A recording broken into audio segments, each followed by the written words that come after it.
Call a budget hearing. Ryan's home. We'll call the 2016-2017 City of Kenner budget hearings to order. We all ready to proceed? Yes. All right.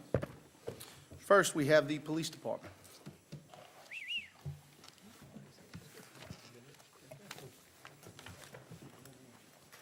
And I would say I would be brief, but I got plenty pages. Hey, you gonna speak? I'm gonna briefly speak, Oh, okay. and I'm gonna answer some questions, I'm sure. All right, the Kenner Police Department continues to maximize all available resources and will continue to be efficient and effective to ensure the community's safety. Currently, we have 241 men and women that are members of the police department. 154 are sworn full-time officers, 10 are sworn reserve officers, 12 are correctional peace officers, 1 is a booking officer, 12 are dispatchers, 1 is a call taker, and 51 are civilian employees assigned to various support roles. To break it down a little further, we have 80 in the patrol division. We only have 6 traffic officers, 25 are assigned to investigations, which includes narcotics, criminal follow-up, and 13 are in support. Last year, officers handled 78,727 calls for service. Of those calls for service, 2,475 were motor vehicle traffic crashes. Officers issued 13,681 traffic citations in 2015. All these numbers are calendar year 2015. Moving to the police fleet. Currently, this is a little bit inflated now because we just got a bunch of new police cars and didn't recycle any of them yet. Police vehicles, we have 257 pieces of equipment. Black and white police cars total 182. Of that 182, 52 are spares used for patrol when assigned units are in for repair and driver training. 26 of these 52 cars are model year 2000, 2001, and 2002. They soon will be removed or have been already taken off the street, and we'll either auction them off or reassign them somewhere else to another department. Unmarked police cars, we have 75. They are typically assigned to CID, the Criminal Investigations Division, our crime scene officers. We've taken them out of black and white cars and put them in unmarked police cars because they are unarmed civilian personnel, and other administrative divisions that need automobiles during the daytime to run errands. 23 of these 75 unmarked cars are spares. And within that, 12 of the 23 spares are from drug seizures, and these unmarked spares range from model years 1997 through 2006. And as I said in last year's hearing, modern technology that we've been implementing in the police department continues to increase the operating cost. Through our license plate readers and the video crime cameras, although we buy most of them through grant funding, it does take money to operate them. So currently we have 31 license plate readers throughout the city and 23 crime cameras. Of those 23 crime cameras, 12 of them are being installed now on the river levee. That's for the port security that we obtained through their grant. All these cameras cost $50 each a month to operate, either through a coax cable line or a wireless card. That's how to broadcast the signal. So not to dwell much more on it, I'm just requesting that this year's or next year's, the 2016-17 budget remain substantially unchanged from what we had this current fiscal year, with the exception of increasing it to account for the increase in the employer's retirement contribution, which is now going from 29.5%. July 1st, it will increase to 31.75%.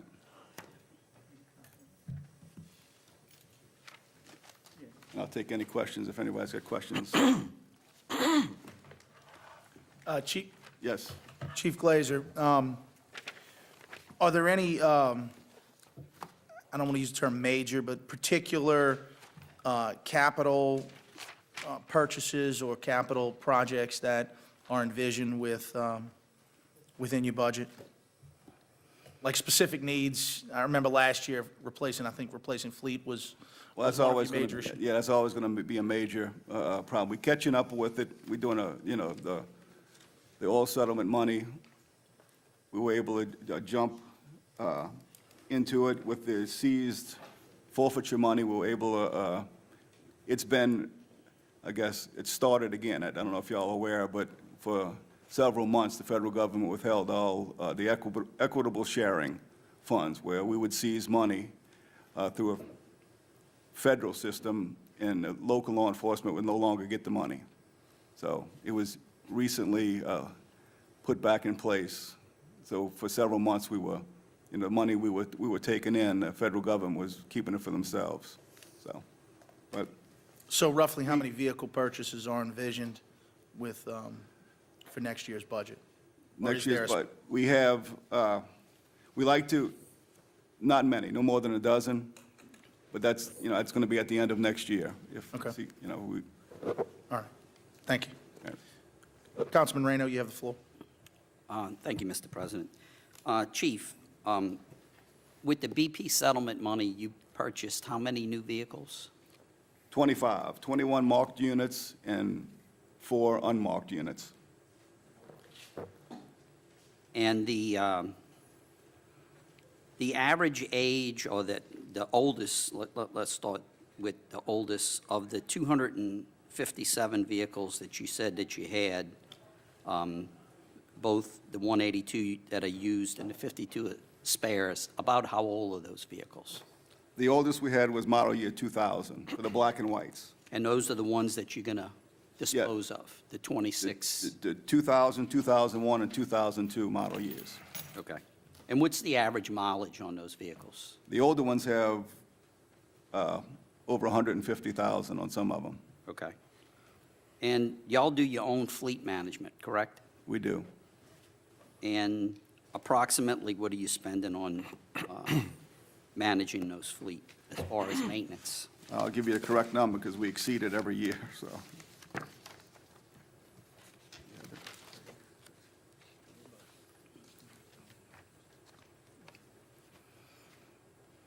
Yeah.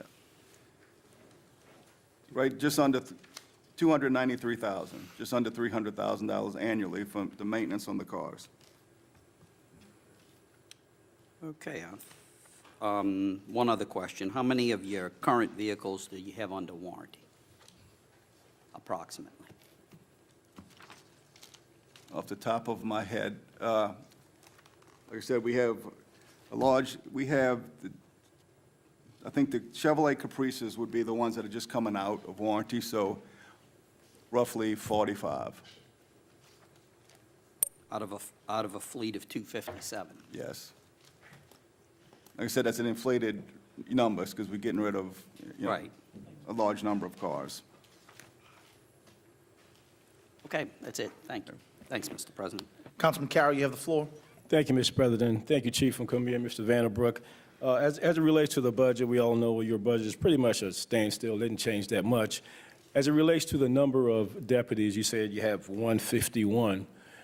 What number are you guys comfortable with having, or are we trying to get to a certain number? We're trying to get to 158 is what this budget has.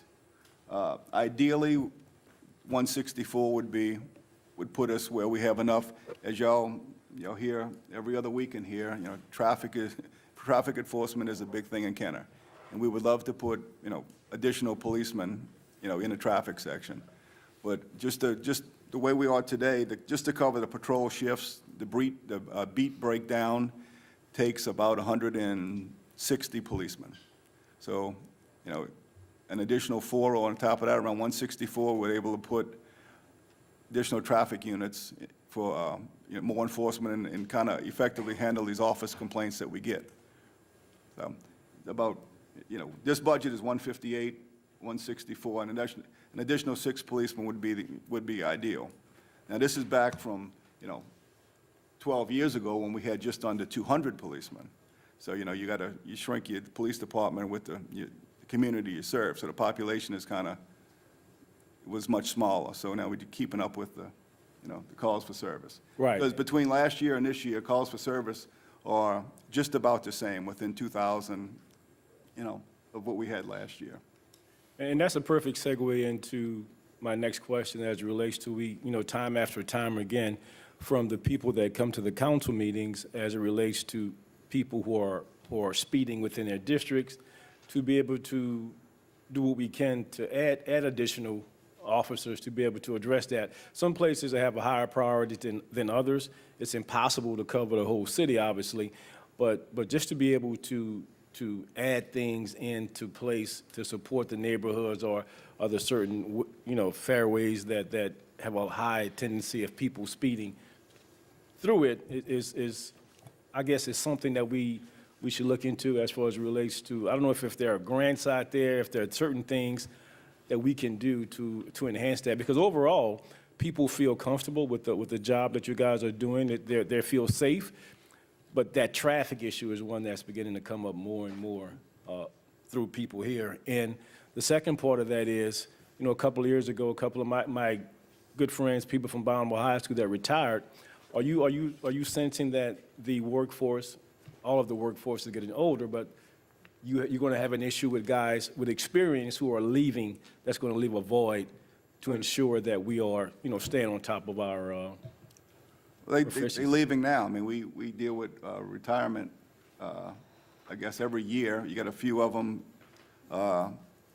probably within the next 18 months, we'll have a pretty good number of people with 30-plus years and more leaving. So, yes, it's always, but it's a cycle that we're going to, address the needs. When somebody retires, we'll have someone in place. And our system, being a strictly civil service system for promotions, you're not going to get, like a first-line sergeant, supervisor, is going to have at least 15 years on the job before they're even eligible to be promoted. So, it's the young guys that come in that are stuck in, patrol as a patrol officer for so many years, and they get a lot of experience. Yes. Well, that makes sense. You have to be able to be prepared to be able to move into those senior positions. So, well, those are the things that it's a constant that we have to deal with, year after year after year. But, like I said, people, I have a relationship outside the city of Kenner and dealing with issues for lack of police officers, lack of response time. Those are issues that are being dealt with outside of Jefferson Parish that other people are having. We're not having those type of, concerns from the constituents. So that is a plus. So thanks again for all your hard work. Okay, Thank you. thank you. Thank you, Mr. President. Thank you, Councilman. Councilman Klein, you have the floor. Hi, thank you, Mr. President. Chief, as you know, I represent District 4, and I want to congratulate the police department on the good job you've been doing with us. Any calls have been handled expeditiously, in my district at least, and we're happy with the police department. I just got a couple of questions. I know you're operating right now with 156 officers, and the ideal figure would be 164. I'm concerned about the number of vehicles. I know you said the 257 vehicles were somewhat inflated now because you have some new vehicles that came online. How many vehicles would you normally be in operation for the 156 officers? And I'm not talking about the ones that are being repaired or the ones being the spare vehicles. I'm talking about the vehicles that would be in operation with the 156 officers. We've always had, let's see, we've always had just over 200 total cars. Right around 200 is where we're, through the years, is where we've always tried to maintain. Okay. So, And we've recently got, what, 25 new units? yes. Correct. Okay, and you... And John, within the last 2.5 weeks, we started issuing, they all have been issued now, so those cars are now being they taken offline, and then going through the spares, the ones that are oldest, and then some of the, just getting rid of the oldest car we have. Right. Okay, thanks. Councilman DeFrances, you have the floor. Thank you. Thank you. Thank you, Chief. Thank you, Will, for being here, as we said earlier. And I have got to say that I know your manpower is stretched very, very thinly, because I know in the mornings we have asked you also to help with the schools, where we have major traffic issues with parents trying to drop off their children. So we're taking more officers off the street and bringing them to the different school sites. So that makes it so very difficult. And I know in the past, 20% of the cars used to be replaced year after year, because that would cut down on the maintenance costs. So it's like a catch-22. If we have the older cars, you're spending quite a bit of money on maintenance, whereas if we had newer cars, maybe the costs would offset each other. So we all need to work together to see how we can address these issues. And I know one of the things that has been so important is to try to keep the budget on track, and I have to thank you for making such a concerted effort to do so. But at the same time, to compliment you on the response time for your officers in Kenner is phenomenal. I was on Chateau Magdalene, and there was an alarm that went off in less than 2 minutes. The officers were there. There was another incident, a major incident, where they were there within between 3 and 5 minutes. So our response time is phenomenal, and we have to give thanks to the police department and your officers, and I just wanted to put that on the record. Thank you. I know they appreciate it. See no further questions. Thank you. Thank you.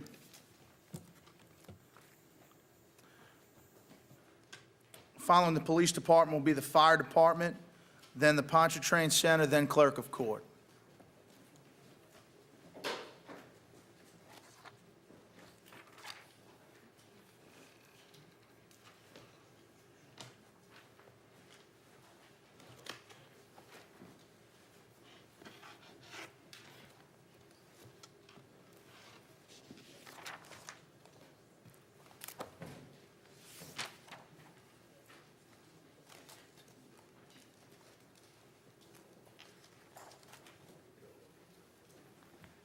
Chief Helmers, please proceed. The 2015-16 Fire Department budget reflects a 2% state mandated raise for all classified employees. Our pension contributions went down from 27.25% to 25.25%. That's from the firefighters' retirement system. There are increases in some line items and decreases in other line items, which reflects adjustments for actual spending in those particular line items. Fire Department funding falls short of covering all the important needs of the fire department. The general fund continues to subsidize the fire department budget. In the 2016-17 budget, with approximately $1.1 million, that's down from last year by about $500,000, and that's due to an increase in revenue, primarily from parking taxes that are dedicated to the fire department. The fire department's overtime remains at a reduced level. Manpower from Station 379 at 3343 Williams is still being shifted as needed in order to avoid overtime expenditures. We had 3 fire recruits graduate just a few weeks ago, April 22nd, from the East Bank Consolidated Fire Department Academy. They are in the stations now. For 2015, we responded to 1,614 calls for service. That was an increase of 182 calls from the 2014 responses. Also, in 2014, we responded to 403 medical calls. In 2015, it went up to 507 medical calls. I hope this information has been useful in assisting you during this budget process. Thank you for your time and efforts.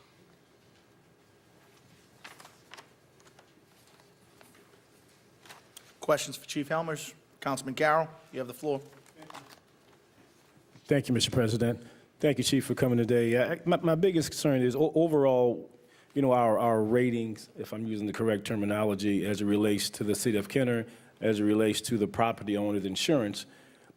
We are still in compliance to maintain our current level, and if not, how do you see that going if certain things are not done or if certain things are done?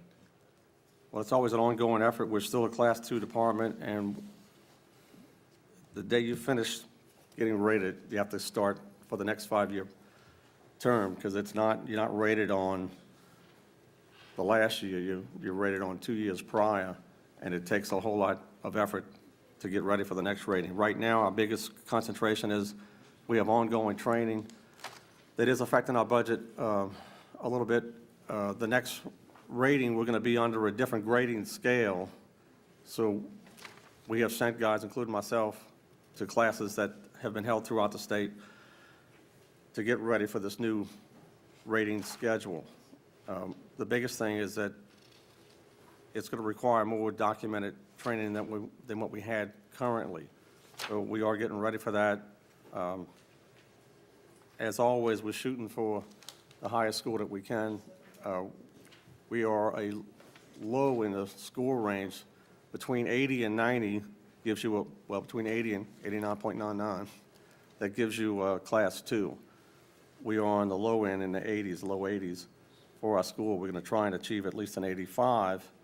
We'll be satisfied with an 80 as long as we're a Class 2, but it does require a larger effort for the next rating. And as far as for myself and for the public, Class 2, as that relates to Class 1, would be the highest, or how does that work, the scaling, 1, 2, or does it go up or does it go down? Class 1 is the highest rating.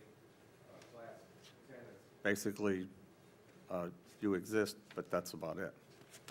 So we're one away from the highest, Correct.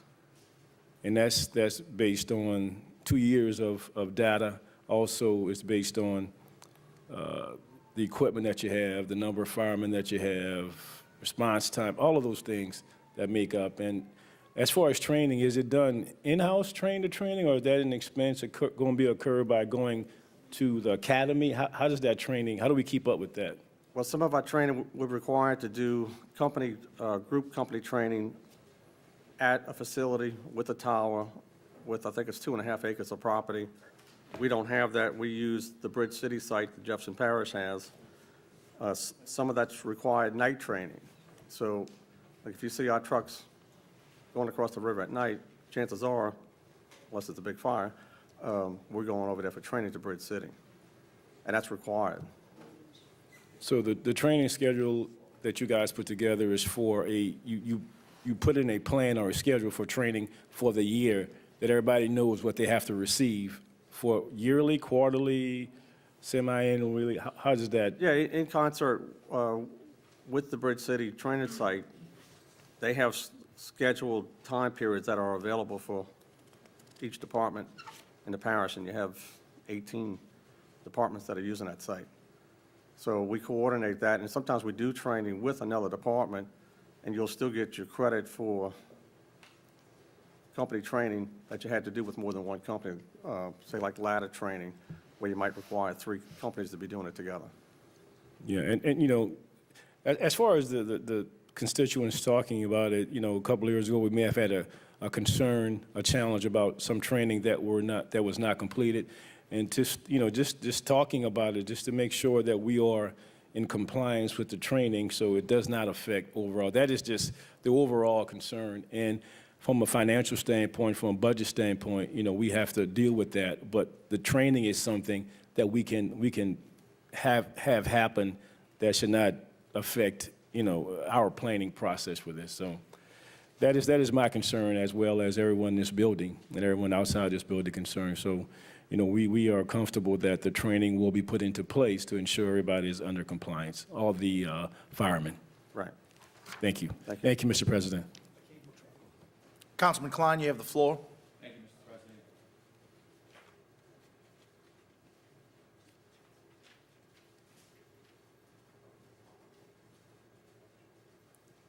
Chief, I want to thank you and the fire department for responding very quickly to an issue I had by my house. Lightning struck my house and we had a burned wire, and you guys came out right away. So I really appreciate that. You got the situation under control immediately, and everything worked out fine. So I want to thank you for that. And, you know, you have the full support of me as in the fire department. Thank you. Councilman Reno, you have the floor. Thank you, Mr. President. Chief, how many total employees do we have in the fire department? 95. We have additional part-time slots available for dispatchers that are not currently filled. Okay, and you were given a Class 2 rating, you said is between 80 and 89, so 90 to 100 is your Class 1 rating. Correct. And is there a schedule to get to a Class 1 rating? I mean, do you have to have so many firefighters in a unit? I mean, what does it take to get to that? Well, one of the things that can help us get closer to it, the new aerial truck that we're going to purchase, if we dedicate that as a ladder truck that it responds on, ladder truck calls throughout the city, that can help us get additional points in the next rating schedule. Manpower is an open-ended figure, and basically, you can get a phenomenal score by adding manpower, but of course, that's the most expensive thing that we can do is add salaries. And that new ladder truck is going to be housed where? In all likelihood, what the plan is for that to be housed at Station 37 at 1919 40th Street. And then the truck from there will most likely go down to Rivertown to replace that truck, which will become a spare. And does that ladder truck require additional personnel over than a regular standard truck? No, it does not. Okay. All right, that answers my questions. Thank you. Thank you, Mr. President. Councilman DeFrancis, you have the floor.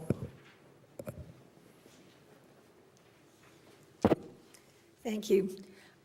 Chief, the aerial truck that we were just talking about is not totally funded yet, am I right? Correct. About 172,000 short, is that close to the right number? Yeah, in that neighborhood. In that neighborhood? Well, I think we need to make sure that we fund that. First of all, as you said, we're in the low end of Class 2, and certainly that would help us move up, I would assume, in Class 2 as well as working our way towards Class 1. Am I not correct? Yes, if we designate it as a specific ladder truck to go on every ladder truck call in the city. Okay, so that's something we could do, We can though. do, yes. Absolutely. I also want to commend some of your men. I know I received a letter of commendation on one of your men and two others who jumped into, river to save a woman, I believe. So could you just mention, because this is part of what we do. We put out fires, obviously. There are a lot of other things, though, people don't realize that our firemen do and put their lives at risk as well. That was an event basically right across from the fire station in Rivertown. And I don't have the total number, but I think it was about 7 or 8 of our personnel went in the water with rope lines attached. Everything was done the way we're supposed to, and retrieved the woman from the river. We are going through training right now. We had a class last week, a 2-day class. Next week, there's a 2-day class on the 25th and the 27th. I'm actually taking that class myself. I Good. had 3 employees come to me and tell me how tough this class was, so we'll see if I survive the class next week. Part of it is actually in Kenner. I believe it's going to be done at Chateau Country Club, the swimming portion, and then there's another portion at Pearl River on Friday next week. If we don't see you, we'll know it took a toll on you. But I also received a letter, believe it or not, from Canada about one of our firemen who happened to be up there and, went into action very quickly. So again, I appreciate the work of both our police and fire department, and we need to work together to make sure at least we retain a Class 2 and work towards a Class 1. Thank you. We're working for it. Thank you. Councilman Brennan, you have the floor. Thank you. Chief, just one question. I'm sorry. You said the next rating is, did you give a date for that, when that would come up? 2019. Thank you. That's all. Thank you. Is that on? One question, Chief. It appears from what I can tell, the only major capital expenditure would be out of the capital budget, the purchase of the ladder truck. Is that right? There's nothing else, major equipment purchases or anything envisioned in your budget? The request that we had, funding was found for, I believe, everything, if that's correct. Because we've had some money dedicated from Councilman Brennan, moved some money from an unfunded position, and I think we'll cover everything else except the ladder truck. Gotcha. Okay. Thank you. Thank you, Chief. Thank you. Next will be the Pontchartrain Center, but before we do that, I've received a request from Acting Mayor Segura to address the council. I probably should have done that before we started, but better late than never. No problem. And that's the reason I asked you, because some of these questions that I think you're getting from the department heads, I just wanted to reiterate, in the letter that we sent y'all to explain this and maybe answer some of that questions, like we do have the balance of the fire truck money coming. So if you just bear with me, I wanted to at least read this into the record so everybody can understand the overall concept of this year's proposed budget and the capital and the expenditures on how we balance things out. So again, the proposed 2016-17 budget is now before you for your review and consideration. Revenues are improving. However, expenditures continue to rise as well. In the past years, we have relied on a portion of the fund balance to balance the operating budget. While we did not use any of the fund balance in the 2015-2016 budget for that purpose, we did use $830,000 in permit fees from the North Terminal construction project at the airport to balance the budget. The 2016-2017 budget does not rely on any of the fund balance for reoccurring operating expenses. However, $500,000 from the fund balance is being used for additional capital projects. You will see in the upcoming fund balance review that the fund balance is estimated to be in an even stronger position at the end of the 2016-2017 budget than it was a year ago. The proposed operating budget for fiscal year 2016-17 is $61 million as compared to last year's budget of $60.4 million. The proposed capital budget for the year is $4.2 million as compared to last year's budget of $3.5 million. The difference is due to an increase in revenues dedicated to the capital and the $500,000 from the fund balance. Revenues. Revenues from sales taxes, the largest source of revenue for the city, have increased so far this year by approximately 4%. We are projecting a 2% increase for 2016-17. Revenues from parking taxes continue to increase, along with revenue from occupational licenses. The construction of the new North Terminal at Armstrong International Airport began this year. This major construction project is scheduled to be completed in 3 years and is expected to be a big boost to the city's economy. Operating expenses.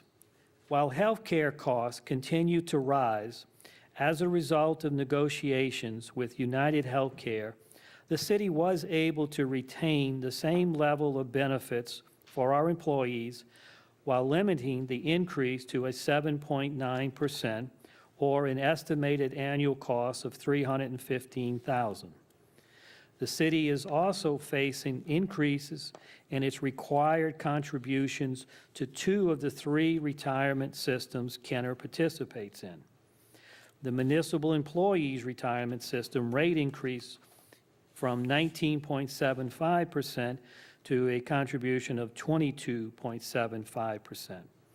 The municipal police retirement, as you heard the chief mention, will increase from 29.5% to 31.75%. A decrease in the firefighters' retirement system from 22.25% to 25.25% is not enough to offset the other increases. Overall retirement costs for the 2016-17 budget are increasing $427,000. I'm pleased that the budget includes a proposed 2% raise for the police, a 2% merit-based raise for city employees, along with the state-mandated 2% raise for the fire department. On departmental budgets, each year all department budgets are analyzed for any areas of potential savings.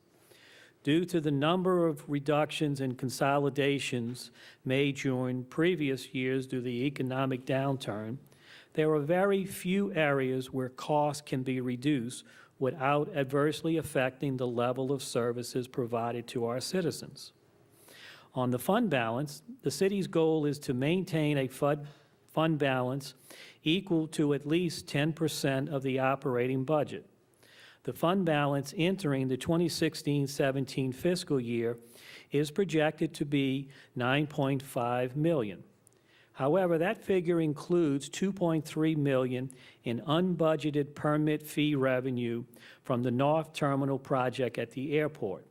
That money will be separately budgeted for additional capital projects within the next few months. That will be in addition to the $500,000 that I previously noted. I am happy to report that the fund balance at the end of the 2016-17 budget is projected to be $6.7 million, or approximately 11% of the operating budget. On the capital budget, the proposed $4.2 million capital budget for the 2016-17 budget includes matching funds from a variety of important projects, including a roof for the Susan Park Gym, Phase 2 of the Lake Trail drainage improvements, resurfacing between West Esplanade and Vintage Drive on Chateau Boulevard, West Esplanade Avenue Canal roadway-related improvements, and drainage improvements in Rivertown. Other capital projects proposed for the year include additional funds to finish funding the ladder truck for the fire department, additional rescue equipment for the fire department, roof repairs to the Rivertown theaters, adding batting cages and reconfiguring backstops at the Butch Dewey Sports Academy, a 26-ton crane truck for the wastewater department, and a half-ton pickup truck for the code enforcement.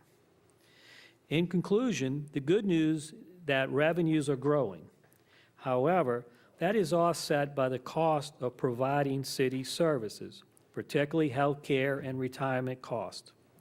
However, I am pleased to report a balanced operating budget without relying on any city fund balance money, which is estimated to grow to a very healthy 11% by the end of this next fiscal year. I ask for your favorable consideration of the budget proposals. So as you can see, as I talked about, we've gone through all the departments. We've ensured that they are running as slim and trim as they have been the last several years. So we certainly couldn't take any more monies out of theirs accounts or allow them to grow. Some of them had requests, but we just weren't able to meet their requests because of the leanness of where we're at. The capital budget does have a variety of projects that are going to be useful throughout the city, and we're confident that this will hopefully meet to everybody's satisfaction. So there's your budget. We hope that you pick it apart, look at it closely, and make sure we've done our job, and thank you for your time. All right. Pontchartrain Center. And then Pontchartrain Center Clerk of Court, then Transit.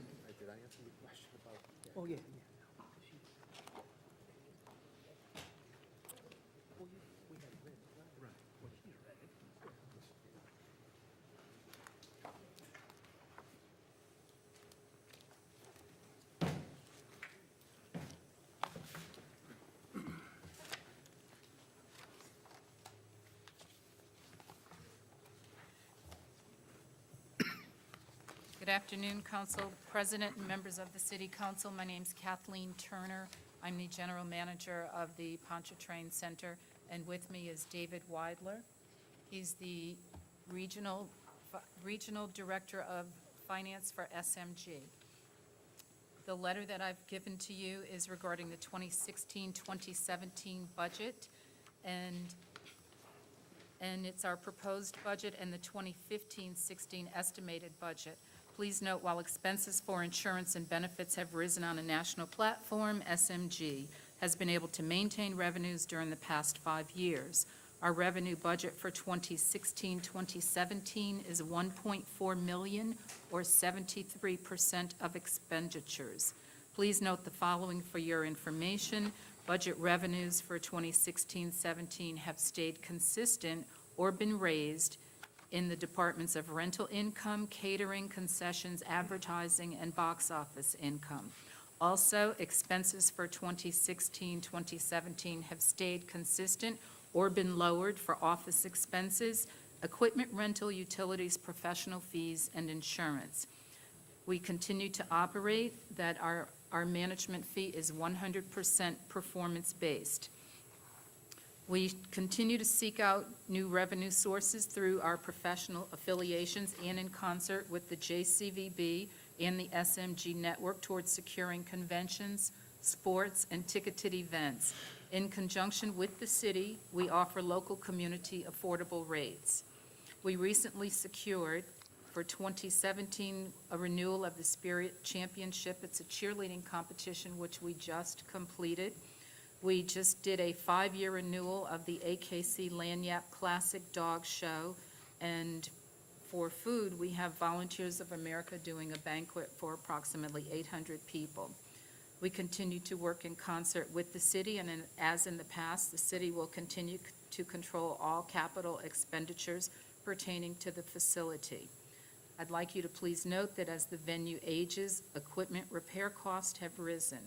We will soon need to replace 2 of the 3 chillers and cooling towers, which is very expensive. Our staff, the Pontchartrain Center staff, works diligently to have the facility serve as an economic impetus for Kenner and the region. Thank you.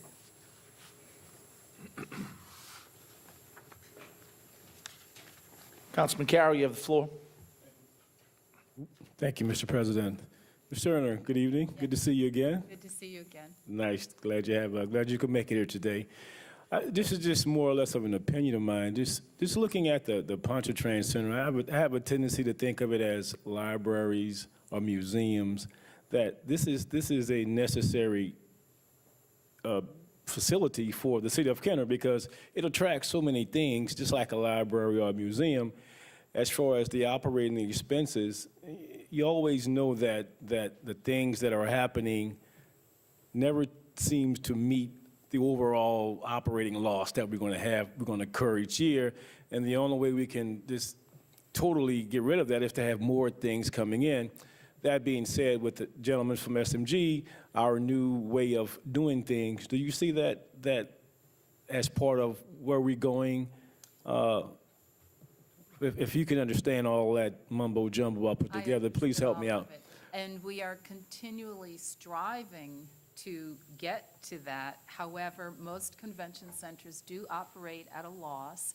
We do periodic rate increases, but what we can charge the client cannot outpace.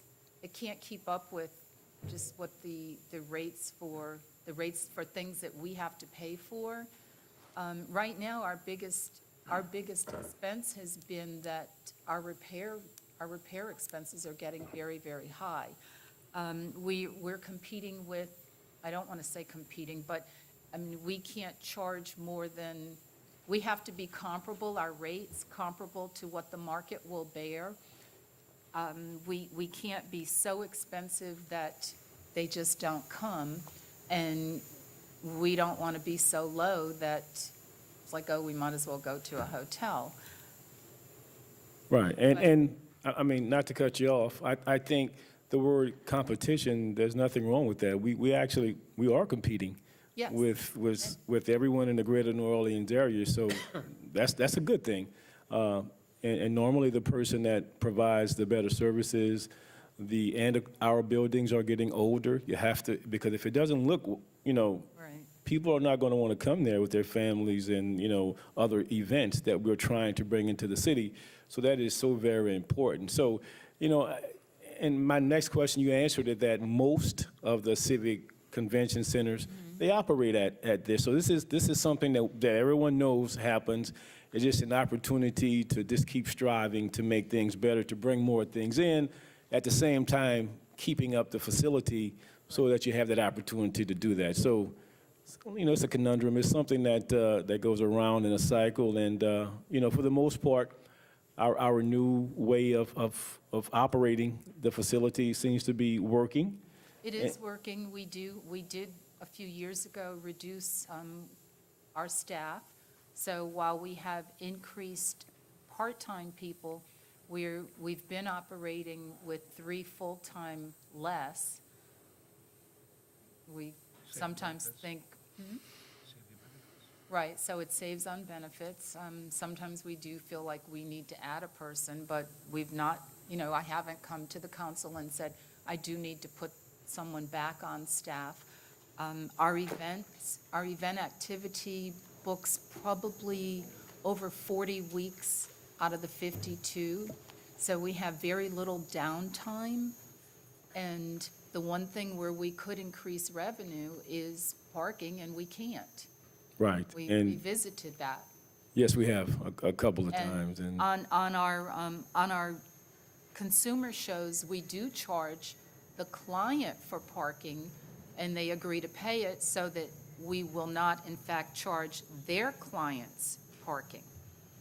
yes. So, I mean, the event that Mr. Maricoli and all the administration just recently put on for the volleyball, if we could have charged whatever for parking, it would have been a windfall for us, but we can't. So but we can't. there's no need to talk about that. But, overall, like I said, you guys are really, for lack of a better word, quiet as it relates to us for constantly asking for things. We want this, we want this, we want this.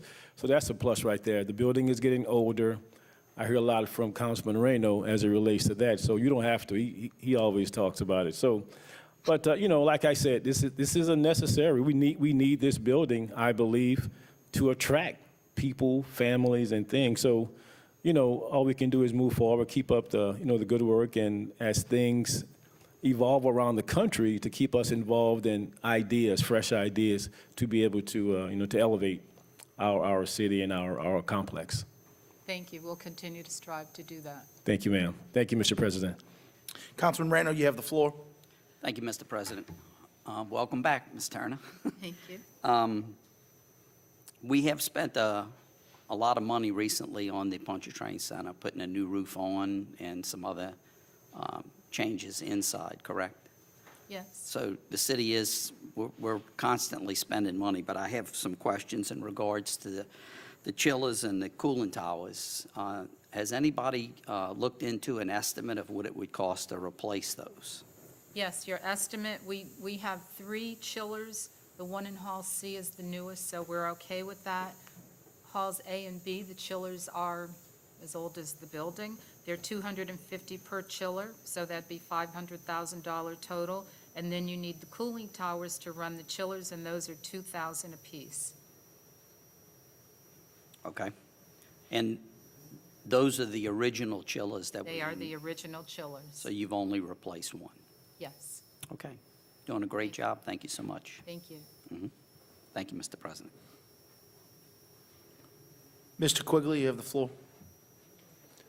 Since Kathleen and Dave are here, I think it would probably be wise to talk about some other capital improvements. As you remember, at the last meeting, we accepted the bid for the front improvements, which will resolve all of those differential settlement issues that we have in the front of the building. And included in that is a temporary handicap or physically challenged ramp on the west side of the building. The west side of the building, the slope is unbelievably steep, and that will address that particular problem, at least temporarily. But we still have the unfunded ADA issues. Now, right now, the first thing that we'll bid will be the indoor, but the outside, where this substantial slant is located, is essentially unfunded. So you may notice in your capital budget, we didn't address it, but we are going to address it with the airport permit fees. The reason why we're waiting on that is to try to work in conjunction with the police department. The police department's going to get 24% of that, and they would like it to make sure it corresponds when their budget starts, which is in July. So subsequently, we will be giving you a recommendation on the capital budget for the permit fees, and we plan on putting a substantial portion of the exterior ADA repairs in that budget. So that's something that we agreed upon.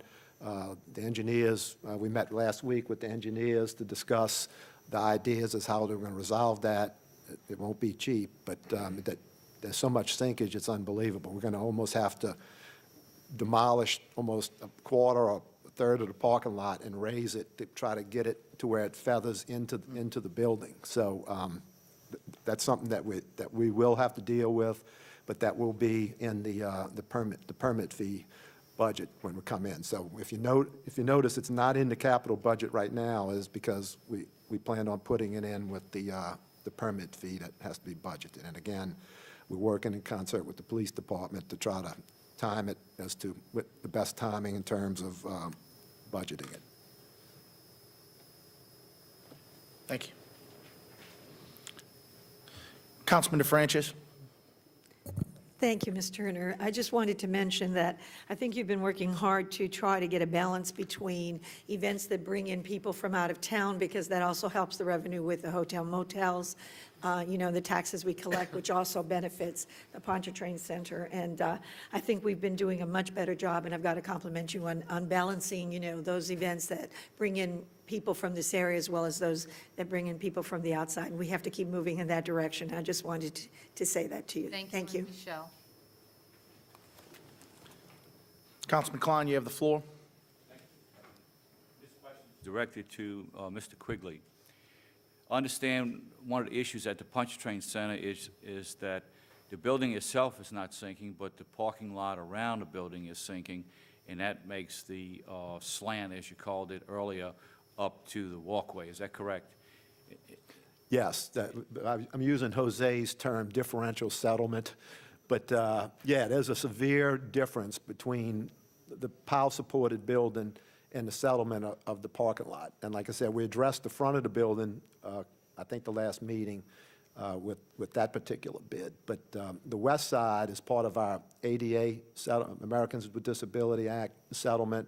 I mean, the slant is just unbelievably steep. So, we're addressing that, but those plans are being addressed right now. But yeah, you're correct. There's a significant difference in the pile-supported building and the parking lot as it's been sinking over the years.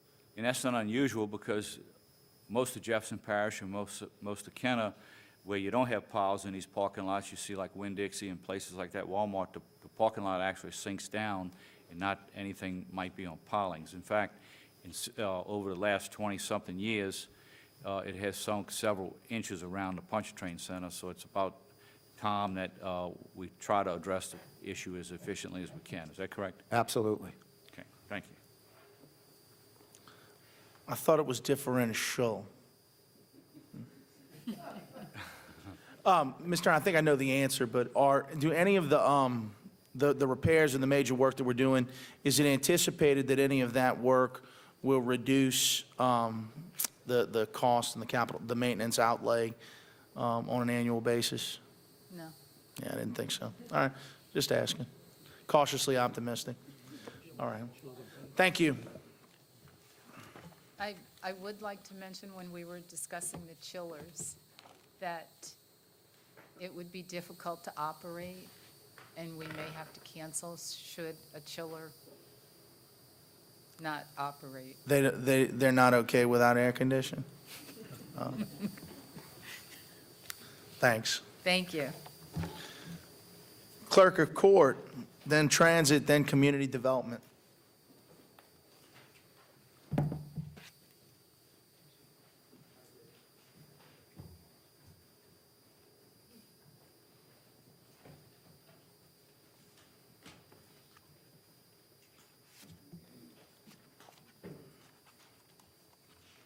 Good afternoon.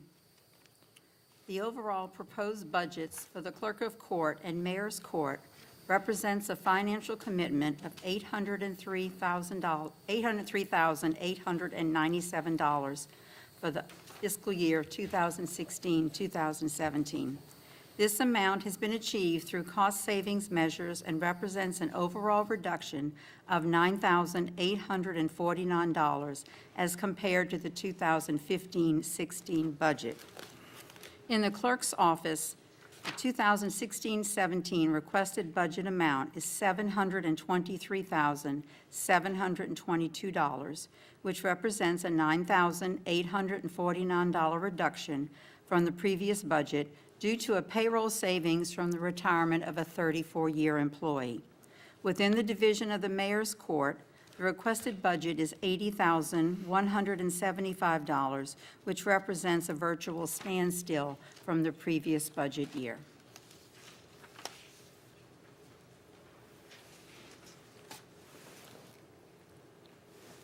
Mr. Quigley, you have the floor.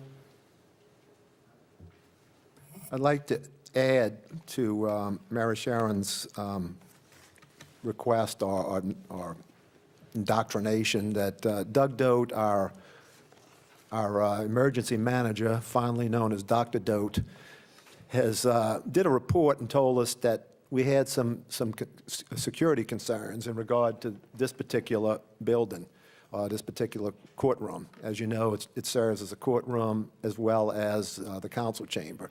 And we have domestic violence court on certain days and so forth. So he's pointed out that, we have some security issues. So I'm pleased to let you know at this point that we've gone to the state legislature to ask for some additional court costs. Right now, we're probably one of the lowest court costs in the entire state. And mayor's courts are governed by the state legislature. So we've gone to Baton Rouge twice now, and we got through the Senate and the House of Representatives committees.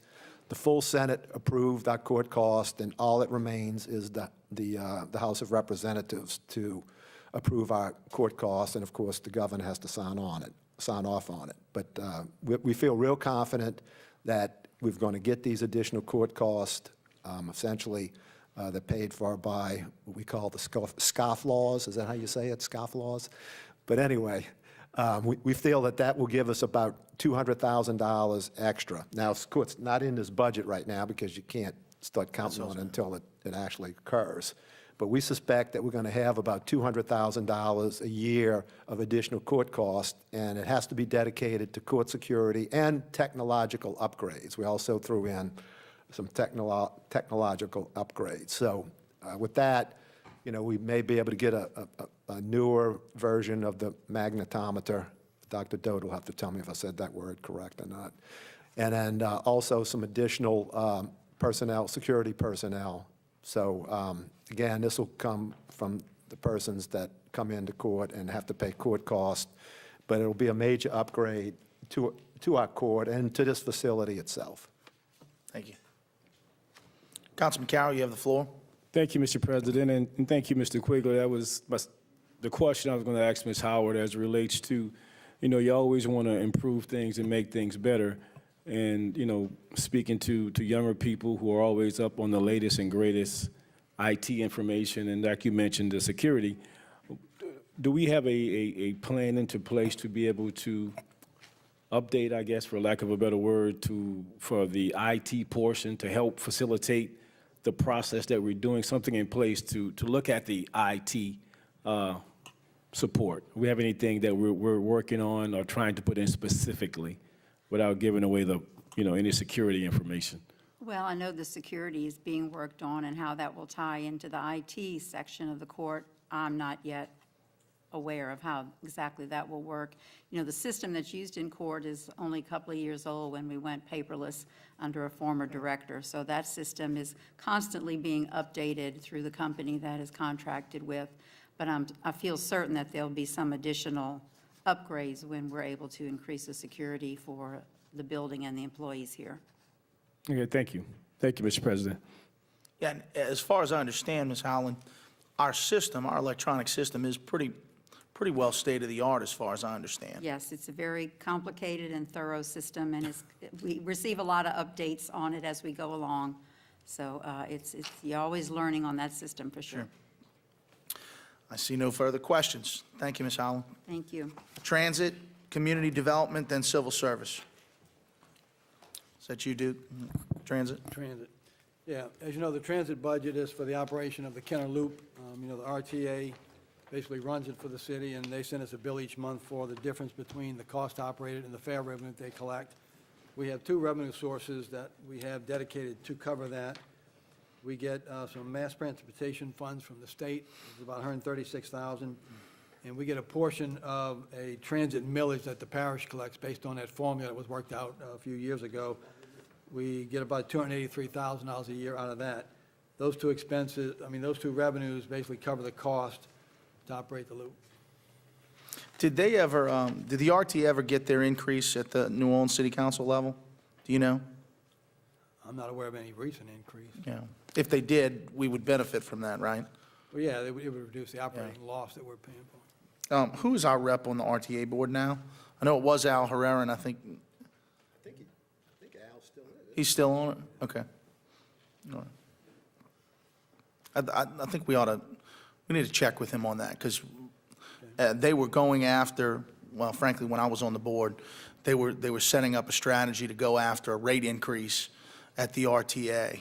And so I don't know whatever happened with that. I don't think it's happened, but it might be something we want to look into. Yeah, I don't recall them approaching us with that, and I would imagine. Oh, no, I'm sure they wouldn't have approached us about it. Just to tell us about it. I would hope they would have come and tell us. Yeah, I would hope so, too. Councilman Carroll. Thank you, Mr. President. Mr. McConnell, as far as it relates to obviously, transit is very important. And for many of us who have our own vehicles, it's a blessing that we have it. But there are a large number of people, especially from the labor force, that depend on the transit system. The contract that we have in place with the Jefferson Parish, how many years is that for? Or have we, what's the status of that? Is that still a yearly thing, or we have a 2-year or 3-year? I think it's just an ongoing contract. I don't think it has an expiration date, as long as, we're happy with it and they're happy with it. I think we have a pretty good contract, because, a few years ago, the parish had approached us about possibly taking it over, and their costs were going to be significantly higher than what the RTA charges us. So I think we're getting a pretty good deal from the RTA. I think we are, and I think, it's obvious this is something for the city of Kenner to be, we are the 5th, 6th largest city in the state. We have to have a transit system, and just for a point of information, again, we have a mill in place where we pay up to $800,000 that we pay. So we're not just receiving this because they like us. We are paying into this, and what we're getting back should always be enough to be able to support our transit system, and that is the goal, to always be able to have that into place. And you can correct my numbers if I overstated it, but that was the last time that someone mentioned it to me, the dollar amount for the millage. Yeah, the millage generates about $900,000. Okay, I was shy. We get $283 back from them. However, keep in mind that, they pay the cost of the areas where it connects and comes into Kenner Yes. to connect with the Kenner Loop. So that was all looked at the time that the agreement was worked out with the parish, and the amount we get seemed reasonable based on the cost we have to operate and the cost they have to operate their portion. Yeah, I think it's a partnership. I just, for a couple of years ago, there was some talk about not having money to do it, and I think all parties involved got together to understand that this is something that this is not a wish. This is something that we have to have, and it was worked out. And I think from this point forward, there won't be any misunderstanding about us having to have this. And yes, just to operate it on our own with this $800,000, $900,000 would be much, a challenge for us. But the partnership, I think, works out well, and we just want to always ensure that we have this transit availability for our citizens. So we look forward to continue those conversations, to not to just, ever have the conversation that we're going to be in jeopardy of not having it. Never want to have that conversation again. So thank you, sir. Thank you, Mr. President. Thank you. Thank you, Mr. McConnell. Moving on to community development. Ms. Terrell. Yes, good afternoon. The Community Development Department is basically presenting a standstill budget. As most of you know, we operate or receive funding from the Department of Housing and Urban Development We receive annually the Community Development Block Grant as well as the Home Investment Partnership Act program. Those two grants, on average, stayed approximately the same. The CDBG grant had maybe a 4% reduction, but the home grant, we had an 8% increase, while the amount of monies that we received from the state was the same amount as in the previous year. I don't see any major changes or impacts that would cause costs to accelerate in the department over the coming year. As you know, we have opened the new food bank. We will monitor those operating costs to see where they are in line with what the operating costs were with the old facility where we were, and we'll go from there. Aside from that, the department plans to continue its efforts of searching for grants to complement the activities that we do and apply for funds that we think will assist us to further provide services and programs to the citizens of Kenner, be it public improvements or social services. So I'm available for any questions, and I thank you for your support. Ms. Terrell, although you said you don't have specific numbers, do you have a general sense or feeling as to whether, how the expenses for the new facility, food bank facility, will compare to the prior? I don't, but I am concerned about the possible utility costs, simply because the old food bank, the actual pantry itself was not, it didn't have air nor heat. The new facility, the entire building is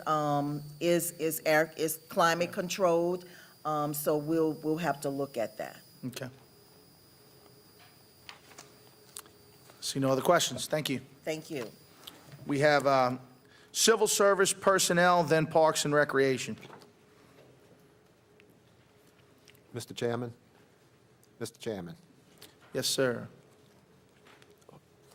Mr. Dote has just informed me that the governor signed our court costs into law and will go into effect on August 1st. So he's Johnny on the spot. Very good. Well, that just changes everything. 2 fire trucks. Yeah, that's it. Spend it. Yes, ma'am. Yes, good afternoon, Victoria Kinchin, Civil Yeah. Service Director. Cool everybody In down. previous years, our department made significant reductions in our operating budget, resulting in budget which provides for essential staff, supplies, and services only. This year, we have requested a $4,000 addition to service charges for civil service attorney fees. Due to recent legal matters, the Civil Service Board requested the reinstatement of these funds, which were originally appropriated when the civil service system was implemented. The Civil Service Board, as you may be aware, must function independently of the city's administration, and as such, we request these legal fees to access outside legal counsel on matters which involve the city. If you have any questions, I'd be happy to answer them. Yeah, I do, but let me find them first.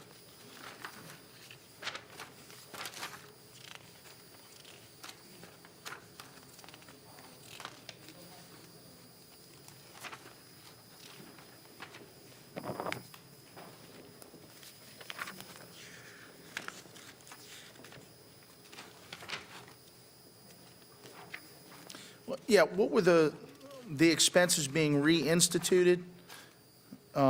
It's the, under service charges, Civil Service Board attorney fees, $4,000, which allows for the Civil Service Board to obtain their own attorney.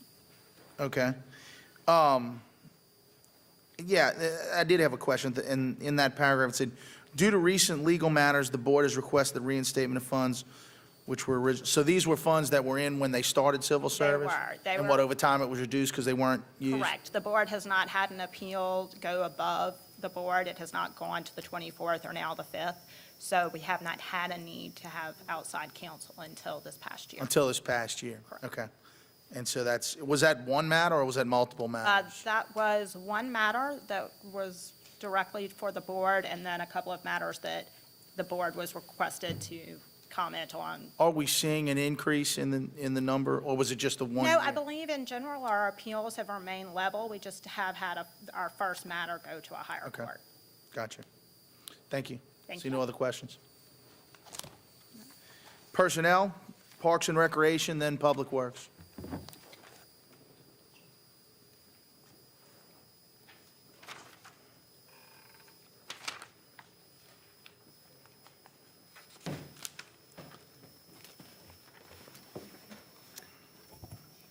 Good afternoon. I'll be presenting for personnel and also the fire and police civil service also. Okay. Okay, the Personnel Department budget presented for 2016-2017 is primarily a standstill budget from the 2015-16 budget, with the exception of salary and retirement, which is due to changes in personnel and increase in the employee's retirement percentage. The budget for the 2017 that I have requested will provide the necessary funding to operate the Personnel Department effectively. I will make myself available for any questions anyone may have. I see none. Okay. Fire and Civil Service? Okay, Fire and Police Civil Service budget presented for 2016-2017 is a standstill budget from 2015-2016.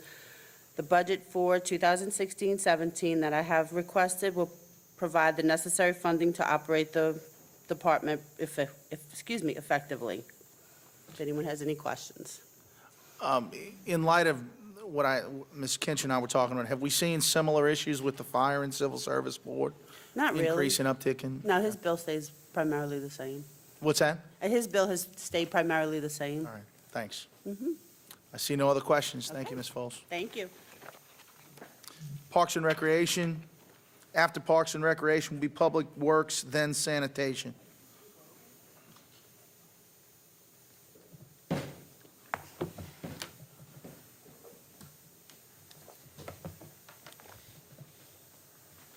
Good afternoon. The total recreation budget for fiscal year 15-16 was $4,818,865. And in fiscal year 16-17, the total budget is $4,916,745. The increase, that's an increase of $97,880. And the increase is largely in part due to an increase in the utility line item and also the retirement system. So I'll be more than happy to answer any questions that y'all have. I'll defer to my colleagues first. Councilman Carroll? Thank you, Mr. President. Mr. Mericoli, thanks for coming today. And just let me say that on behalf of the District 1 community, the Lincoln Manor, Buddy Lawson, and Susan Park Gymnasium, the roof at Susan Park, the facades at all three facilities are looking fantastic, and everyone is commenting on that, you know, listen, in your position, you will never, ever, ever, ever, ever be able to come out smelling good on anything, because that's just not the nature of people, especially their children. So all we can do is keep trying to do more. As it relates to other things for the tot lots, we're in the progress of working on that. You know, we get calls about that. But from that vantage point, the conversation, particularly myself and Councilman Impastato have talked about, you know, we represent the city of Kenner, and everything that we do relates to the city of Kenner. I know we are sometimes territorial, but as it relates to us as a Parks and Recreation, each facility will be looked at as the city of Kenner when we do stuff. So it's looking fantastic. The new top at Buddy Lawson particularly looks fantastic. The gym is being changed. So everything is coming along well, and it's just a matter of dealing with it, with the finances that we have, or to say what we don't have, to try to be able to get things done. The one thing in particular, you know, thank you for coming out with yourself, your superintendent, and the guys looking at the Buddy Lawson is coming along great. We have the concession stand, which is the oldest in the entire city, that we both agree that, you know, it just does not make sense to continue to throw money at something that is patched all up. You know, it is termite infested. It is not compliance with ADA. The wiring is outdated, antiquated. The equipment, everything about that building is just it has served its purpose, because it's one of the oldest one in the city. have gotten a commitment from the administration to address this. There are a couple of things we'll be talking about in the future to address this. And the biggest thing is that, we now have high schools who are using that facility for baseball. I think high school, definitely JV and probably varsity can use it. So in order to have that, we have worked out a cooperative agreement with the gentleman next door for the parking, to be able to park that both the gymnastic people can park there too. I have discussed with Mr. Quigley about the possibility of doing more with that piece of property to make it more public for parking.